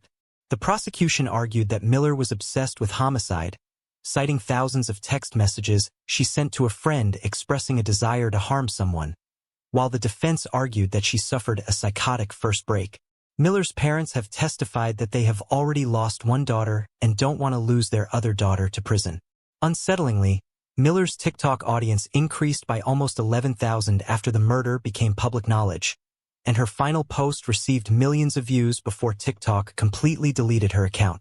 Before Claire Miller's TikTok account was deleted, several users had already recorded and shared her videos across their own pages. One of the videos reportedly showed a bloody plush giraffe and a blood-stained latex glove, though it remains unclear whether Miller herself filmed these particular clips. Claire Miller faces a potential life sentence or capital punishment if convicted in March 2023. The Miller family is enduring unimaginable pain, and it is essential to keep them in our thoughts and prayers during this devastating time. There is no way to imagine what losing both of their children in one night must be like for the parents. Sonia Carmen Hero K. Stone. Sonia Carmen Hero K. Stone, born on May 27, 1951, in Quebec, Canada, relocated to the United States in the 1970s. She married Michael Stone in 1976, and they had a daughter together, but their marriage ended in divorce. By 1980, Sonia was a single mother, raising her 4-year-old daughter on her own while working for the Levi-Strauss Company. On October 15, 1981, after taking her daughter to school and running errands, Sonia Carmen Hero K. Stone returned home. Around 12 p.m., her friend, Caroline McBride, visited her after multiple attempts to reach her by phone went unanswered. Upon arriving at Sonia's home in Carmel Point, Monterey County, California, Caroline discovered Sonia's lifeless body just inside the front door. The 30-year-old Sonia appeared to have been sexually assaulted, lying on the floor with her purse nearby, its contents spilled around her. Sonia was half-dressed and had been strangled with a pair of her own pantyhose, which was found tightly wrapped around her neck. Her shirt and jacket were torn and pulled back. A terrified Caroline placed a call through to the Monterey County Sheriff's Office, who immediately dispatched officers to the crime scene. The investigators were of the opinion that the position where Sonia was found in her home suggested that she was attacked as soon as she opened her front door to go in. They also examined Sonia Carmen's body and discovered that she had a broken left ring fingernail with blood beneath it, which indicated that she had struggled with her killer, ultimately scratching him before her death. The brutal crime that took the life of Sonia Carmen Herrick Stone left both the police and her family searching for answers. The following day, investigators canvassed the neighborhood, knocking on doors and conducting interviews. When one detective interviewed Michael Scott Glacebrook, a 25-year-old neighbor who lived directly across the street from Sonia, he noticed a 3-4-inch vertical scratch on his right cheek. The detective immediately inquired about how and when he had sustained the injury. Glacebrook, however, made inconsistent statements. He told the detective he got it from cutting plexiglass in his garage, while he told his parents that he got it in a fight at Monterey Peninsula College, where he schooled. Due to his inconsistency, Michael Scott Glazebrook was charged with Sonia Carmen's death in 1982. But when the case went to trial in 1983, the jury came back with a 9-3 not guilty verdict, which made the district attorney's office decide not to retry the case, even though a retrial was possible regardless of the jury's decision. Michael Scott was, however, discharged and acquitted. With no significant DNA technology in the 1970s, the case could not be pursued, and it went cold for 39 years. In the year 2020, detectives at the Monterey County Sheriff's Office and Deputy District Attorney Matt L. Hierro re-examined the Sonia Carmen Stone's case. They found out that there were several pieces of evidence in Sonia's case file that could be now tested utilizing modern DNA technology. These pieces of evidence, including the DNA found under Sonia's broken fingernail and right breast, were sent to the Department of Justice DNA laboratory for testing. Since Michael Scott Glazebrook was the #1 suspect on the list of the investigators, in 1981, detectives got a search warrant for a new sample of his DNA. They were able to obtain a new DNA profile easily because Michael Scott Glazebrook was still alive and works in Monterey County. After the DNA sample from Sonia Carmen Stone's crime scene was tested and compared with the DNA sample gotten from Michael Scott Glazebrook, it immediately came out as a match.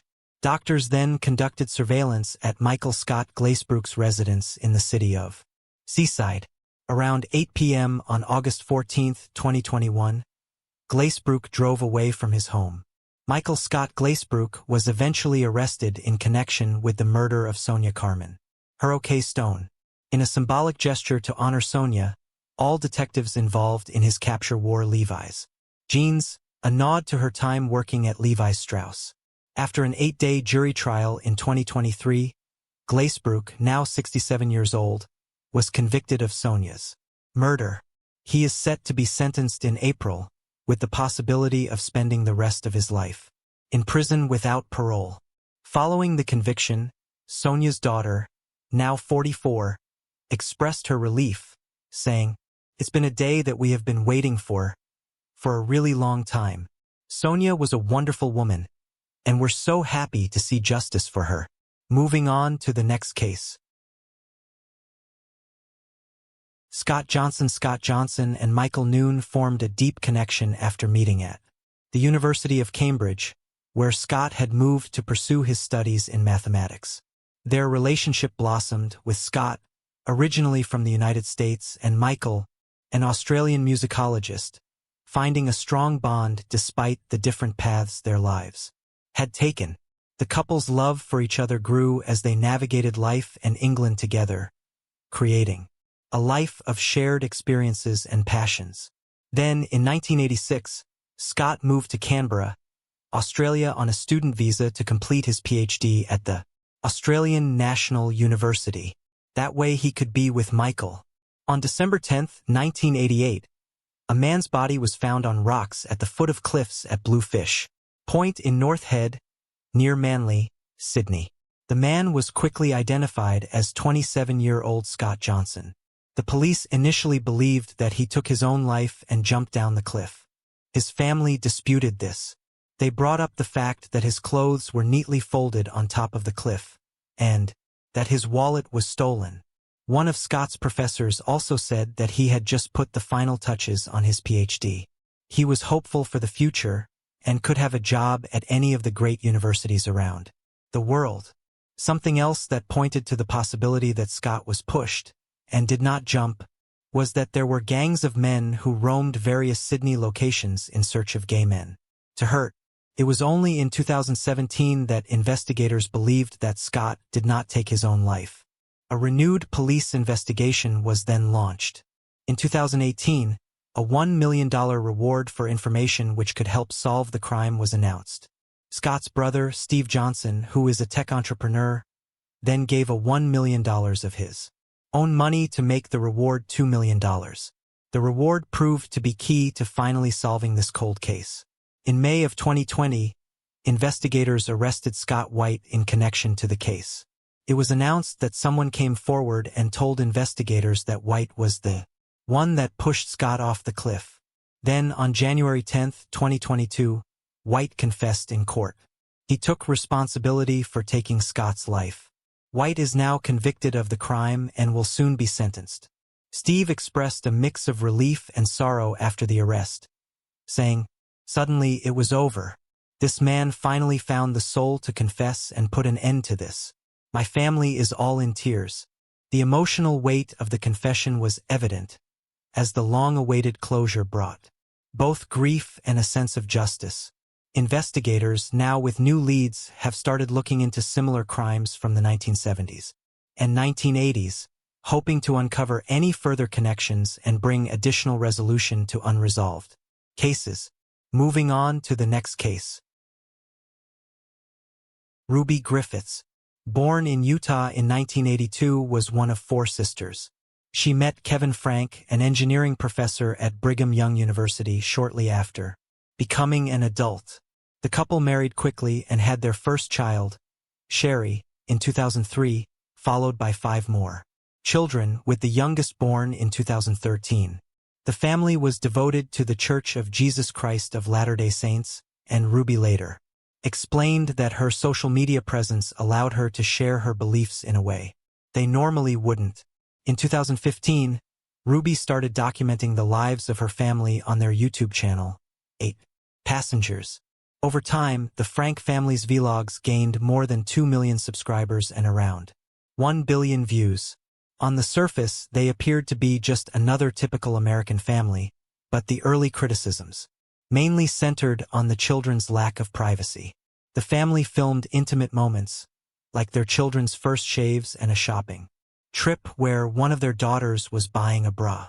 Critics argued that this content was exploitative and unnecessary, particularly when paired with clickbait titles and thumbnails. Many raised concerns that such content might attract individuals with more sinister intentions. In the weeks that followed, fresh vlogs revealed troubling details about the Frank children, including the fact that several of them had no friends and 2 of the older children had not had access to their mobile phones for over a year. Viewers grew increasingly concerned about Ruby's harsh disciplinary methods, which included withholding food and proper bedding as punishment for minor offenses. This raised alarm, leading to widespread exposure of the 8 Passengers channel across various internet communities. Military channels like J. Aubrey Swoop and H3H3 picked up on the viral clips discussing Ruby's controversial approach to parenting. Ruby responded by sending multiple cease and desist letters to these commentary YouTubers, including Ready to Glare and Sloan.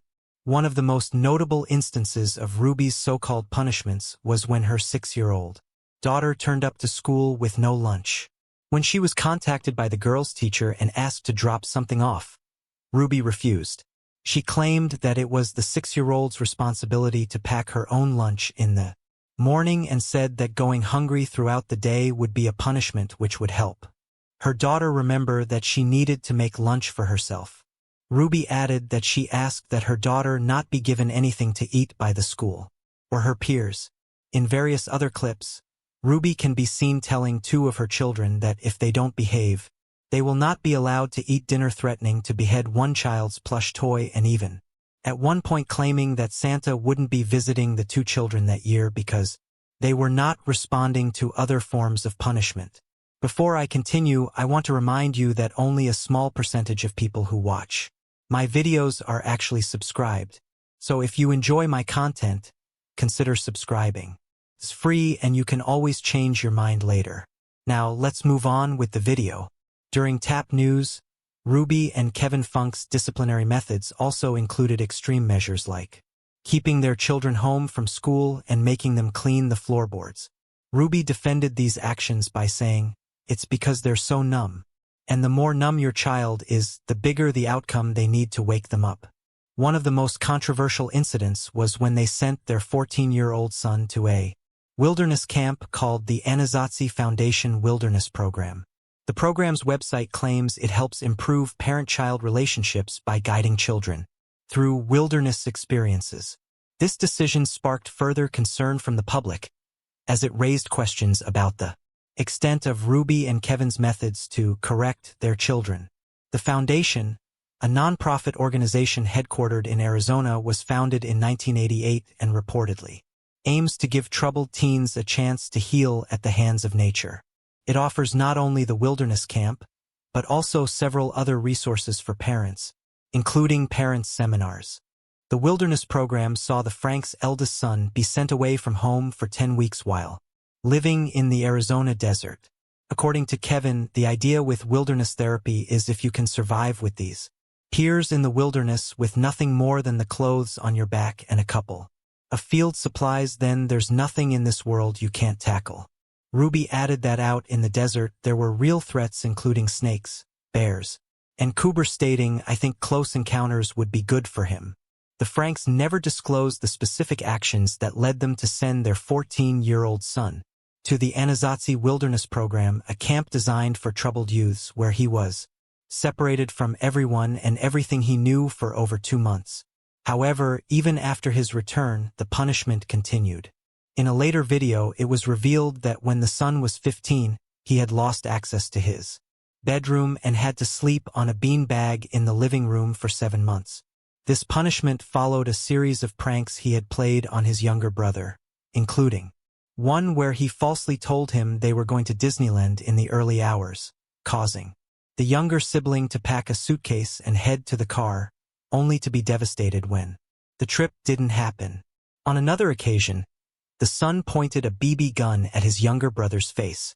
These excessive and disproportionate punishments, including practices like ritualized starvation, sparked outrage and led to several exposes by the commentary community, further damaging the Franks' public image.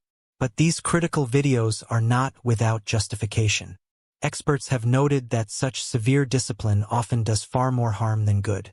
Psychologist Marion Barker spoke with Business Insider about the issue surrounding the harsh punishment of children, stating, "It is simply concerned with getting the child to conform to a set of predetermined, often poorly communicated and ever-changing set of goalposts. So the child is almost doomed to fail. Children make choices with their behavior based on their emotions. And if you don't seek to understand and discuss these emotions, the child ends up storing up a host of resentment and anger at the very least.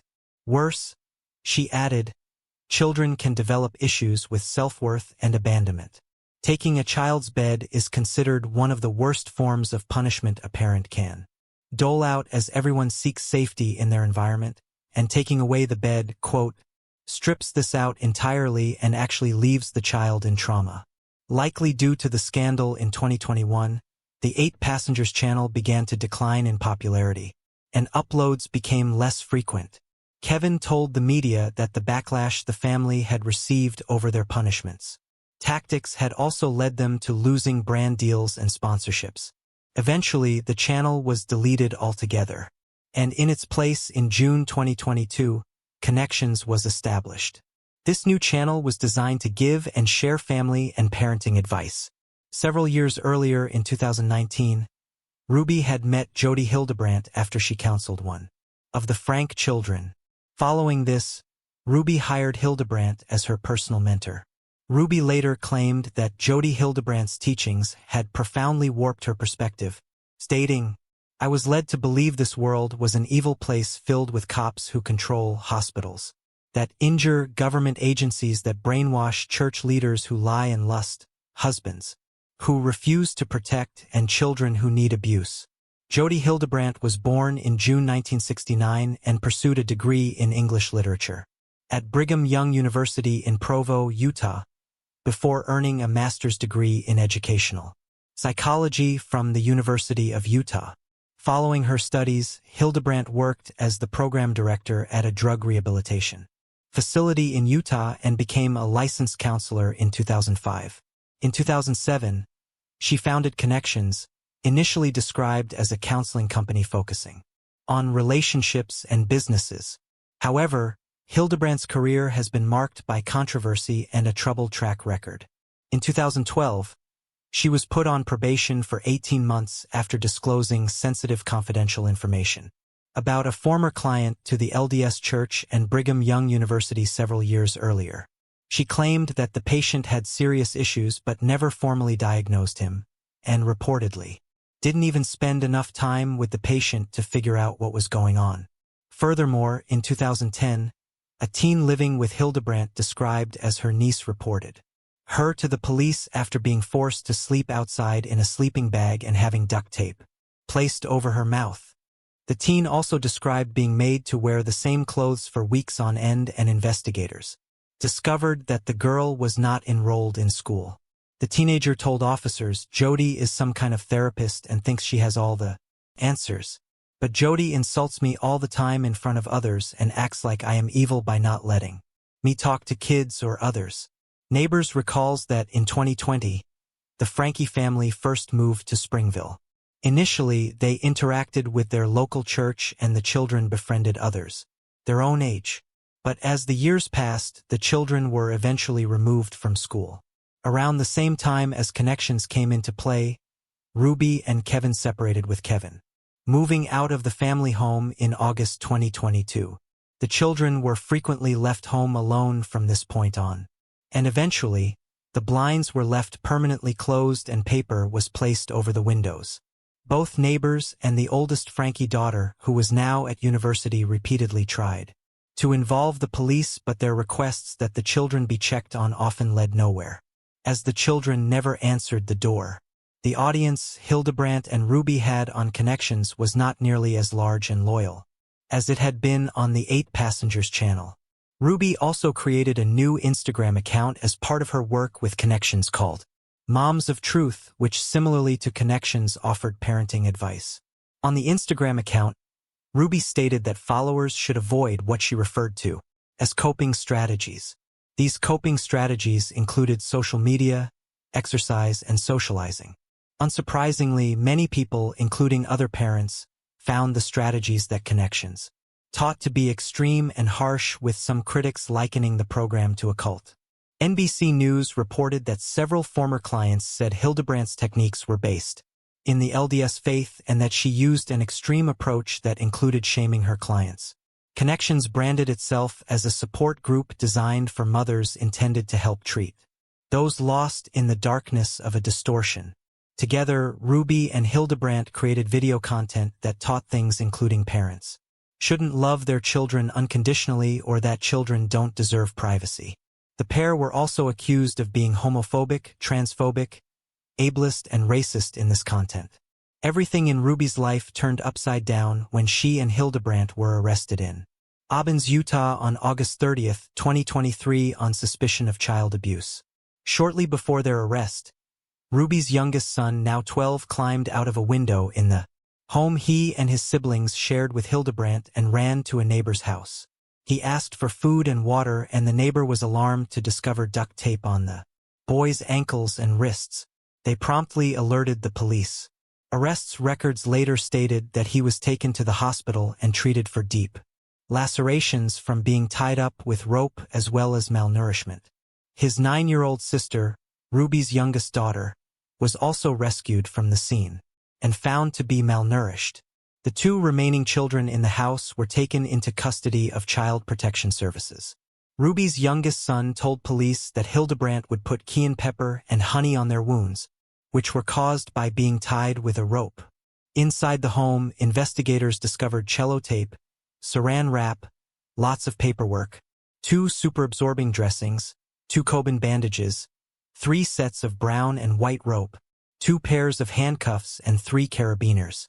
Further information documented in the arrest record showed that Ruby had filmed the video in Hildebrandt's house just days earlier, meaning she was very aware of the abuse her children were suffering. She was denied bail following her arrest, given the state of her children and the fact that investigators still needed to speak with them. Both Ruby and Hildebrandt were subsequently charged with 6 felony counts of aggravated child abuse during a shelter hearing about Ruby's 4 youngest children. Her 2 oldest children had not been living at home at the time of the abuse.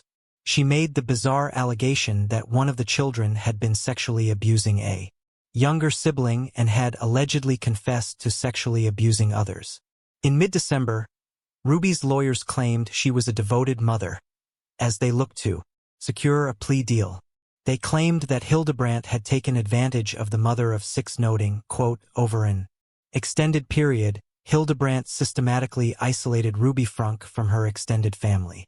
All the children and her husband, Kevin Frank. This prolonged isolation resulted in this Frank being subjected to a distorted sense of morality shaped by Hildebrandt's influence. A statement filed with the court to support her guilty pleas revealed that Ruby had abused her children from May 22, 2023 up until her arrest.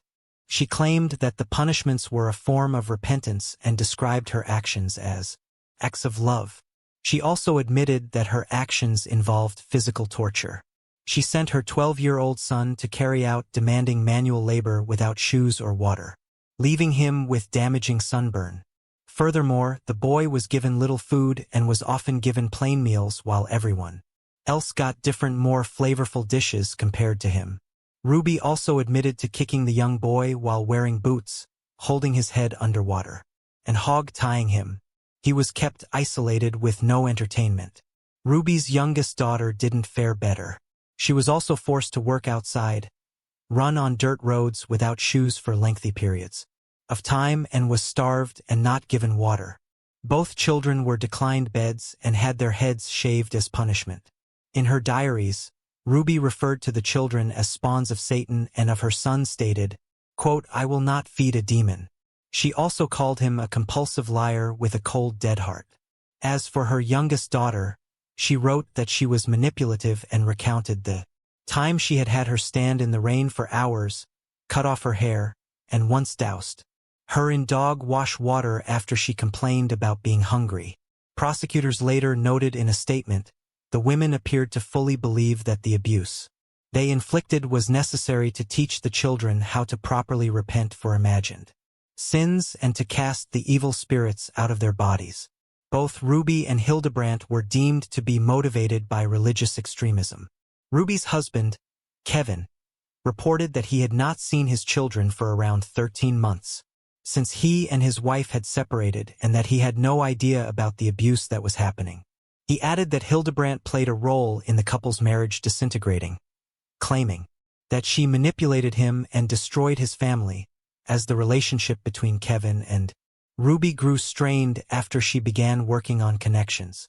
Ruby reportedly told her husband before he left that though their marriage needed work, it would be better if he moved out and ceased contact with his 4 youngest children. Notably, following her mother's arrest, the oldest Frankie child, Sherry, who was 20 at the time and studying at university, posted a picture on her Instagram stories of police officers at Hildebrandt's house, simply captioned, finally. Sherry had said in an April 2023 podcast that she had cut ties with her family a year earlier after she discovered that her mother was working on Connections with Hildebrandt.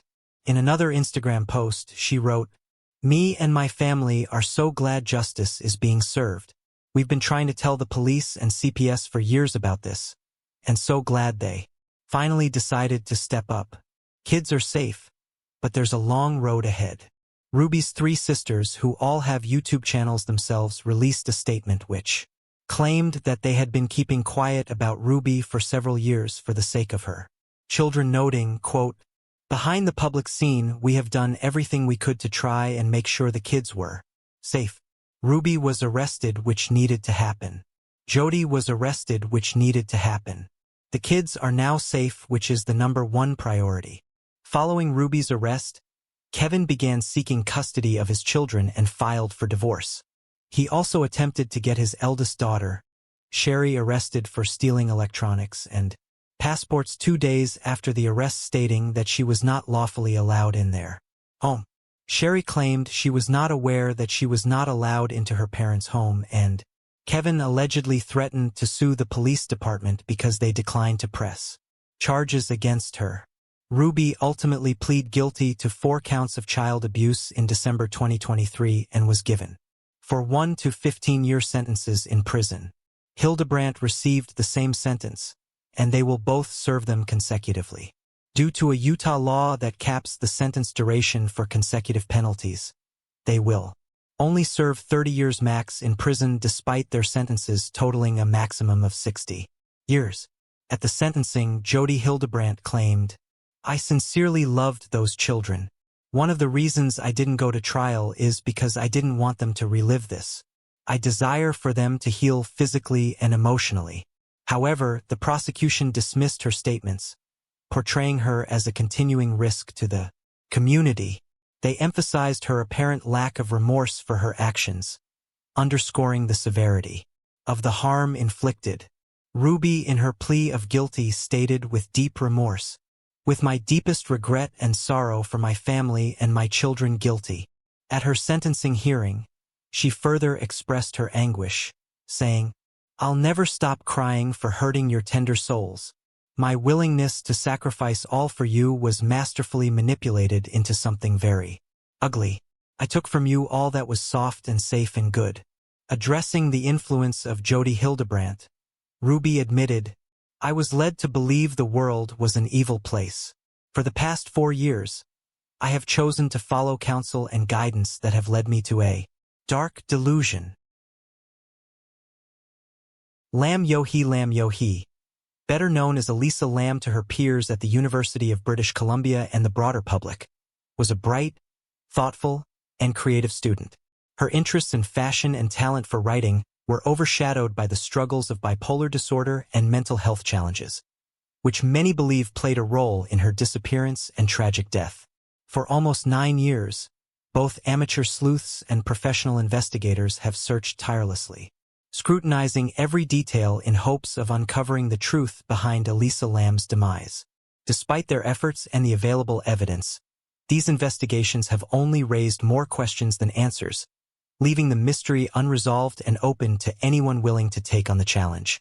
As a hope to provide a more substantial reasoning built upon observable evidence and situational analysis, this is an examination of the bizarre circumstances surrounding Elisa Lam's confusing death.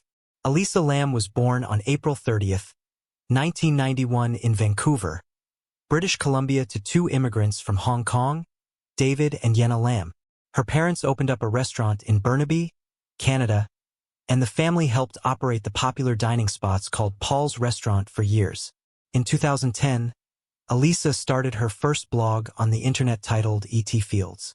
Throughout the next couple of years, she used the platform to showcase her love of fashion and clothing, often posting magazine articles and fashion-related photography. Elisa Lam often spoke candidly about her struggles with mental illness, expressing concern that her academic transcript, marked by dropped classes and irregular attendance, might reflect poorly on her. Despite these challenges, she wrote deeply and thoughtfully about psychology, emotions, and the human spirit. Her blog served as a canvas for her introspection, showcasing a bright mind and a reflective thinker. In her final post on her blog, Etherfields, Elisa announced a shift in her online presence to Tumblr, launching a page she titled Nouvelle, meaning News New. On this platform, Elisa shared thousands of posts, including her own writings and curated works from other authors, alongside an array of evocative images. It was apparent on Tumblr that she held deep-rooted interests in classical books and films, experimental art and design, and fashion and culture.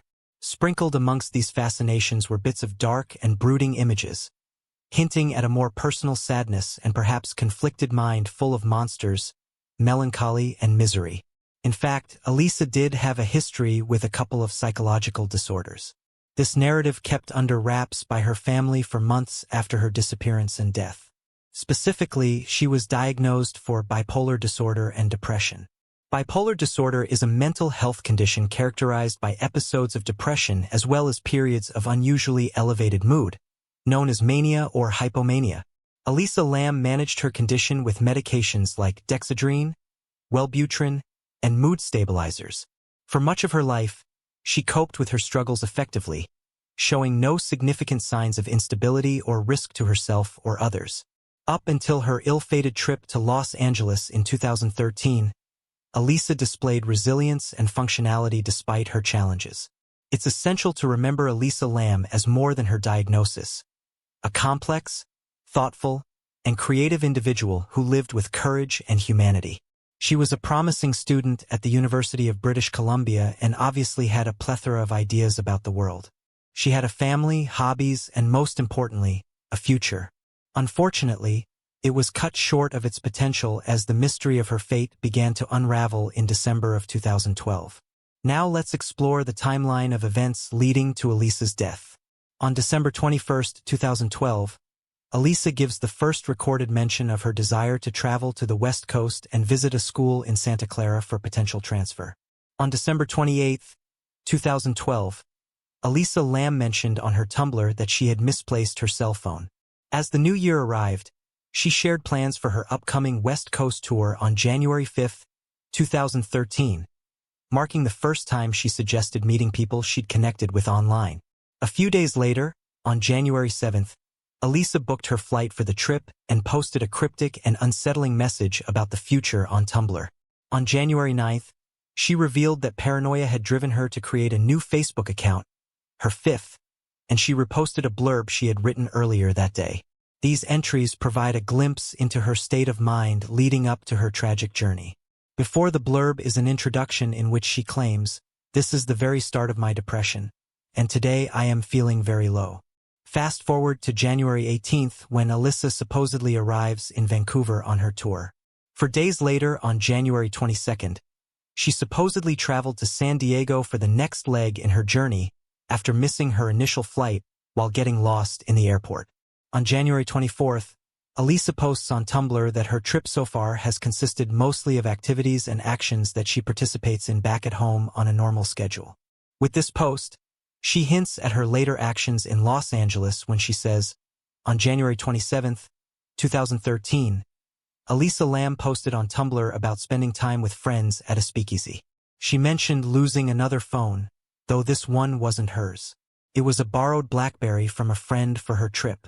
The following day, January 28th, Elisa arrived in Los Angeles and checked into the Cecil Hotel, a budget-friendly accommodation near Skid Row known for its dark history. By January 30th, Elisa's roommates reported concerns about her odd behavior, prompting hotel staff to relocate her to a private room on the 5th floor to avoid disturbing other guests. On January 31st, the day she was scheduled to leave LA, Elisa was last seen by hotel staff and a bookstore clerk, Katie Orphan. Orphan described her as lively, outgoing, and friendly despite being alone. This would be the final confirmed sighting of Elisa Lam. Orphan also said she was talking about what books she was getting and whether or not what she was getting would be too heavy for her to carry around as she traveled. Because Elisa was supposed to check out of the Cecil Hotel that day and travel to Santa Cruz for the last leg on her tour, both her parents were waiting for a phone call.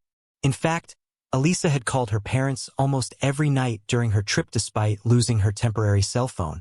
After they heard nothing from their daughter, Mr. and Mrs. Lam flew to Los Angeles to file a missing persons reports and assist the Los Angeles Police Department in their search. Throughout the first week of February, both the Lam couple and the LAPD scoured the Cecil and the surrounding areas for any trace of Elisa. Tracking dogs brought in to aid in the search for Elisa Lam were unable to pick up her scent, leaving investigators without leads during the critical early days. Her hotel room revealed no signs of struggle, disturbance, or any suspicious items, deepening the mystery surrounding her sudden disappearance. On February 6, 2013, the LAPD issued an official statement online about Elisa's case, providing her description and urging the public to report any sightings or information. The following day, February 7th, a press conference was held, but no substantial tips emerged. On February 14th, the LAPD released a chilling piece of evidence. An elevator surveillance video from February 1st.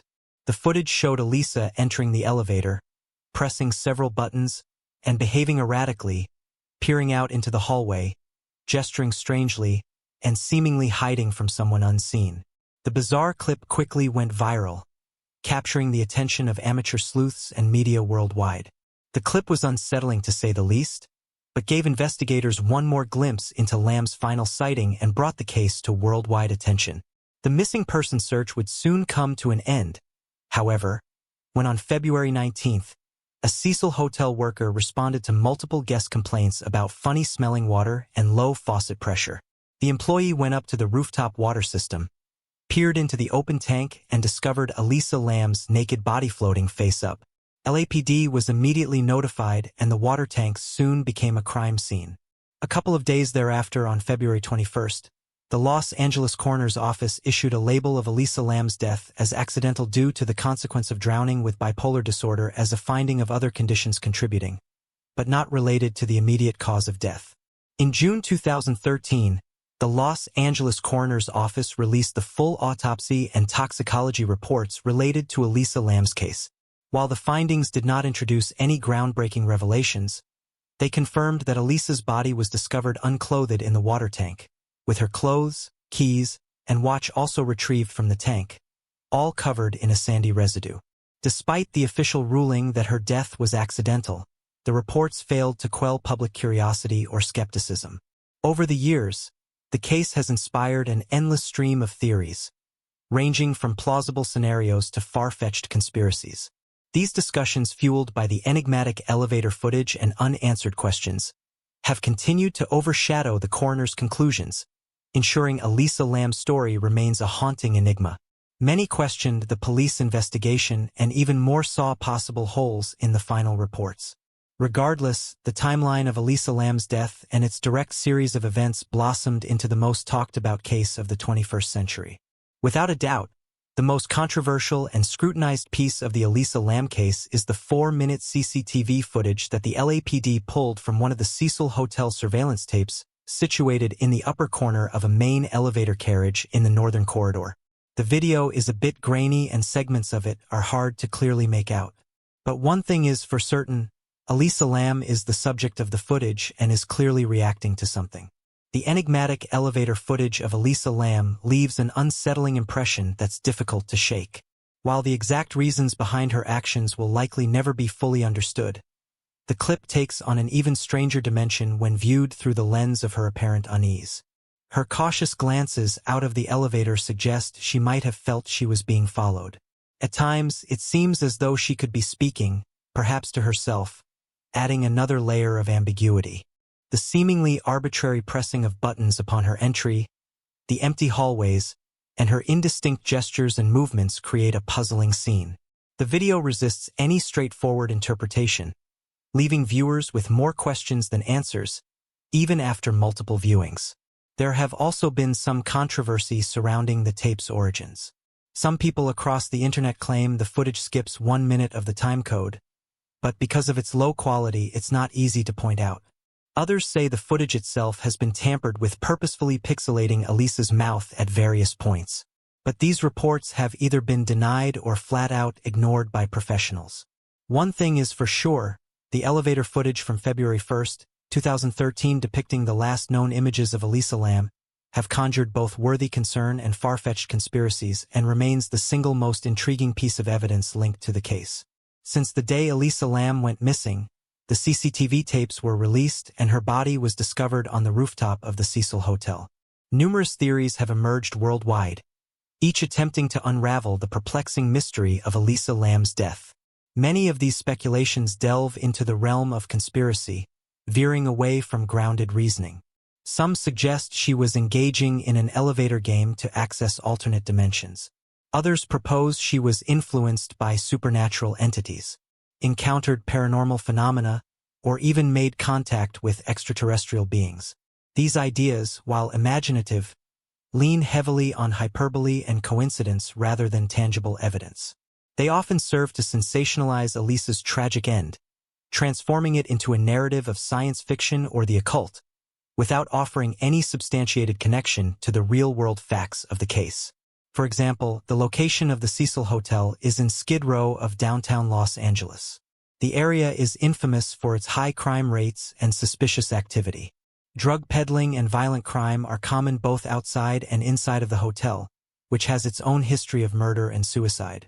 In 1985, serial killer Richard Ramirez, dubbed as the Night Stalker, stayed in one of the 600 rooms of the Cecil in the midst of a killing spree that ended in the deaths of 13 women.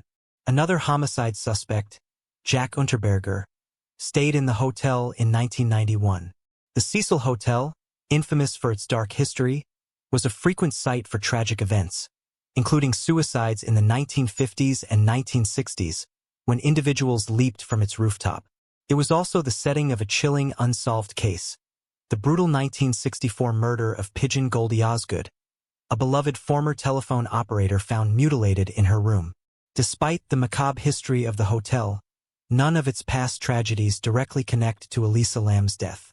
A more grounded theory suggests she may have been followed during her stay in Los Angeles, pursued through the Cecil's hallways, and ultimately murdered, with her body placed in the water tank by an unknown assailant. At first glance, this explanation appeared plausible. If you go back to multiple Tumblr posts that Elisa made throughout the end of 2012 and beginning of 2013, she was conscious about her outspoken nature and feared that one day her mouth would get her into trouble. At various points, she wrote about unsettling anxieties. One post read, "I'm going out tonight. I really hope no creeper comes near me." At least twice, Elisa was convinced trouble was lurking around the corner at the fault of her tongue, saying, "I really need to be removed from society before my big mouth gets me in trouble and I get beaten up." Elisa Lam herself admitted in her writings, "My mouth is my downfall and it will get me in trouble. I already do so many stupid things. I have trouble knowing where boundaries are, and it seems I always make the biggest mistakes at the worst possible moments." She reflected on how her impulsive actions often led to unintended consequences, particularly when attempting to cut corners or act without thinking. Additionally, she acknowledged a tendency to spark arguments with strangers, which raises the possibility that she might have encountered a confrontation in the wrong place at the wrong time during that winter in Los Angeles. This context adds another layer of complexity to the case, especially when paired with her peculiar behavior observed in the infamous elevator footage. After she enters for the first time and presses the floor buttons, she waits a few moments before slowly approaching the elevator's door frame. She then quickly sticks her head out in the hallway and glances from side to side in a hurried manner, then pulling back into the elevator. She pins herself against the wall and then into the corner, acting as if she was avoiding the vision of someone from outside. She goes back to the door frame once more and again, cautiously sticks her head into the open. From here, she makes a series of random movements before pressing more buttons.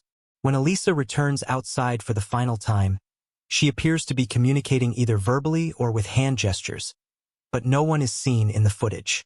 This part of her movements could suggest that she was attempting to hide from someone, though her erratic footwork and dazed demeanor in the latter half of the video complicate the idea that she was actively fleeing from danger. These observations, combined with her Tumblr posts, raise the possibility that someone else could have been involved in her death. However, despite these suspicions, there are several counterarguments that suggest her death was not a homicide. For example, the absence of bruises or signs of bodily harm on Elisa's body seems to rule out the possibility of an assault. This discrepancy leaves the cause of her death open to interpretation and continues to fuel ongoing debate. All of her belongings were accounted for besides the long-lost cell phone, ruling out robbery or attempted robbery. The eyewitness testimonies by hotel employees and the bookstore clerk claimed she was completely alone and showed no signs of struggle or distress regarding another person. Cameras captured no other suspects around the time of Elisa's recording, and her lack of relationships in a new territory helped rule out a planned or just stated murder, as she had very little friends back at home, let alone Los Angeles. In the end, there was zero evidence confirming these theories about murder or foul play. This leads to a contradiction in the findings of the Los Angeles coroner's office. While the medical examiners prefaced their final conclusions with a disclaimer about the limited evidence, particularly due to the lack of blood samples for testing, they simultaneously state that the police investigation ruled out foul play. However, they also claimed that a thorough review of the case and consultations did not suggest an intention for self-harm. This creates a catch-22. The evidence doesn't conclusively point to either homicide or suicide, leaving the cause of Elisa Lam's death ambiguous and fueling ongoing debates and suspicions. The manner of death is classified as accident. So if there was no harmful intention either by Lam herself or a second suspect, then how exactly did Elisa accidentally climb up a massive cylinder, discover it was a water tank, lift up an incredibly heavy lid and jump into the dark water? And if the lid was already opened, why did she choose to climb in as a response? Murder and suicide are polar opposite explanations that have both been deemed inapplicable. Believers that Elisa was killed by somebody else linger over the fact that the rooftop access was protected by alarms on the doors and the fact that her accessing the water tanks required agility and strength. This sets a foundation for the theory that Elisa Lam's death was the result of a manic episode induced by her bipolar disorder. The toxicology reports confirmed the presence of medications, specifically antidepressants, in her system, which suggests that her mental state on the day of her death was influenced by these substances. These factors, combined with her previous struggles with the disorder, could have led to erratic behavior, such as her actions in the elevator footage. The presence of the fire escapes and the easy accessibility to the rooftop, where the water tank was located, strengthens the theory that Elisa may have wandered up to the roof during a manic episode, unknowingly climbing into the water tank. Given her mental state, she may not have realized the danger or the impossibility of escaping from it once inside. The lid on the water tank being lighter and easier to open than originally assumed further supports this theory. In this context, Elisa's death could be viewed as a tragic accident, where her mental health struggles, combined with the environment of the Cecil Hotel, led to an unfortunate series of events that ultimately resulted in her drowning. One of these drugs was bupropion, known to sometimes cause mania and bipolar disorder. Another mood-stabilizing medicine had metabolites traced to her enzymes, but Elisa's antipsychotic medicine was not found in her system. So in review, Elisa had only taken one of her prescribed drugs the day she passed and had only taken the others recently, if not at all, in the days leading up to her death. The toxicology reports also confirms that Elisa had no alcohol in her system or other recreational drugs. This rules out the possibility that she had been under the influence of substances while on camera in the elevator, or that something such as marijuana, pills, or drunkenness inspired her to climb into the tank. Her liver wasn't tested for rohypnol, and the absence of urine suggests she excreted any potential drugs before reaching the tank. Considering her mental health history and the effects of her prescribed medications, it's important to understand mania. Episodes can involve psychotic symptoms like hallucinations, delusions, and paranoia. One mental health expert described mania as, symptoms of mania also include psychomotor agitation, which involves repetitive, purposeless, or unintentional movements and behaviors. Dr. Daniel Morell reviews in a medical journal that these actions can result in the wringing of the hands, pacing, and taking off clothes repeatedly. All three behaviors were exhibited by Elisa, both in the elevator footage and in or around the water tanks. The fact that Elisa Lam attempted to go to the roof at all could be a response to hallucinations or delusions. What these might have been are unknown, and it would be unfair to Elisa's memory to assume and fictionalize her mental illness. It's crucial to recognize that manic hallucinations can involve all the senses, not just sight, which might explain why Elisa removed her clothing. The combination of irregular medication use, being in a foreign place, and lack of communication with home could have triggered her manic episode. Guests she stayed with reported her odd behavior, which led to her being moved to a private room. The final piece of evidence supporting this theory comes from a confidential source, referred to as Resident A, who wishes to remain anonymous, but their testimony offers further insight into Elisa's state leading up to her disappearance. After hearing about our investigation to the case of Elisa Lam and having little to no prior knowledge of this scenario, Resident A told us that a few years ago, they had a family member in Mexico commit suicide as a result of manic depression or bipolar disorder. Resident A stated that this family member died from drowning after plunging into the depths of a similar industrial water tank. Resident A also stated that this was a common occurrence for the family member who was a result of their bipolar disorder. Seeked out bodies of water whenever suffering from bouts of mania. Resident A confirmed that this family member was about 35 years old when they passed away, but had been suffering from mental illness for over a decade and had an inclination to run away and find attraction to water throughout the years. While this case has no direct relation to Elisa Lam, it's peculiar that both instances involve a confirmed bipolar subject who, as a result of their condition, drowned because of an unconscious gravitation to water. While there is limited research on phenomena like Elisa Lam's case, It's clear that her selection of the Cecil Hotel's water tank may not have been a mystery, but rather a tragic result of her psychological illness. After considering all available evidence, scientific research, and social patterns, it seems the chief coroner's initial report holds true that Elisa Lam died accidentally from drowning as a consequence of bipolar disorder. Though various theories were proposed, the lack of concrete evidence and their speculative nature led them to be dismissed. The case has captivated people worldwide because it's often difficult to accept simple, tragic explanations for unsettling events. Psychological disorders are heavily stigmatized even today, but also very misunderstood. People don't want to accept that Elisa Lam was suffering from hallucinations due to bipolar disorder because that's only in her mind, and they struggle accepting such indistinction. Instead, it's far easier to tell our own versions of what we want to have happened. Something more fantastical or intriguing than mental illness. For example, some people believe another party was involved because Lam's cell phone was missing and her Tumblr remained active for months following her death. The simple explanation for some of the confusion around Elisa Lam's case lies in the fact that her original phone was lost weeks before her trip. Additionally, Tumblr accounts often populate with posts similar to previous content for a while after they go dark, which may have added to the confusion. Many struggle to comprehend how Lisa could make it to the rooftop and into the water tanks undetected. However, this is clarified in the undisputed material facts in the motion for summary judgment documents filed after the Cecil Hotel was sued. According to Box 10, the rooftop access door is equipped with an electronic alarm system that alerts hotel staff when the door is opened.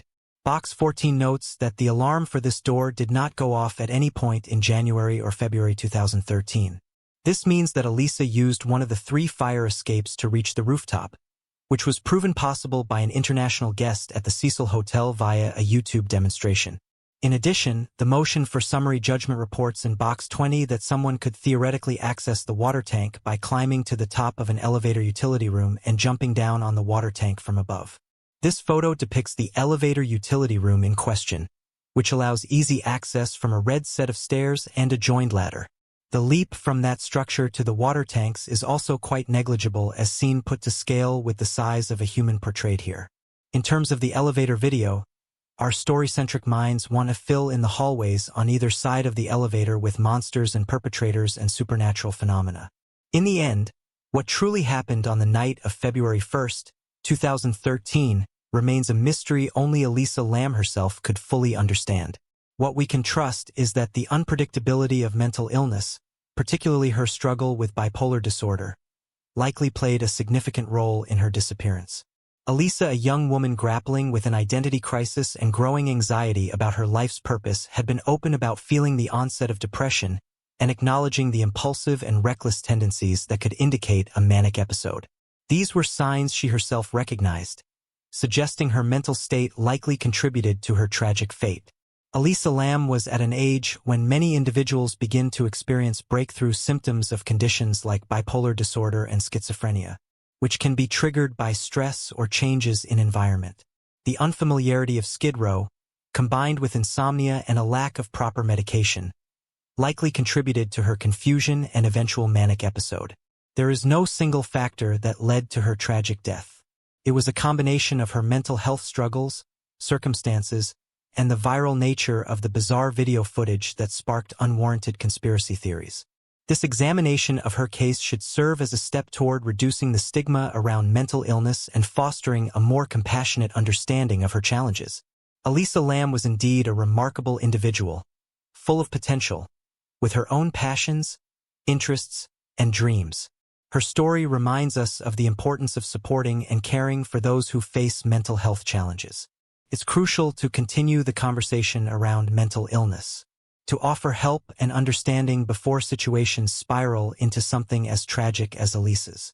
By honoring her memory, we can foster a more compassionate society and work toward preventing similar tragedies from occurring in the future.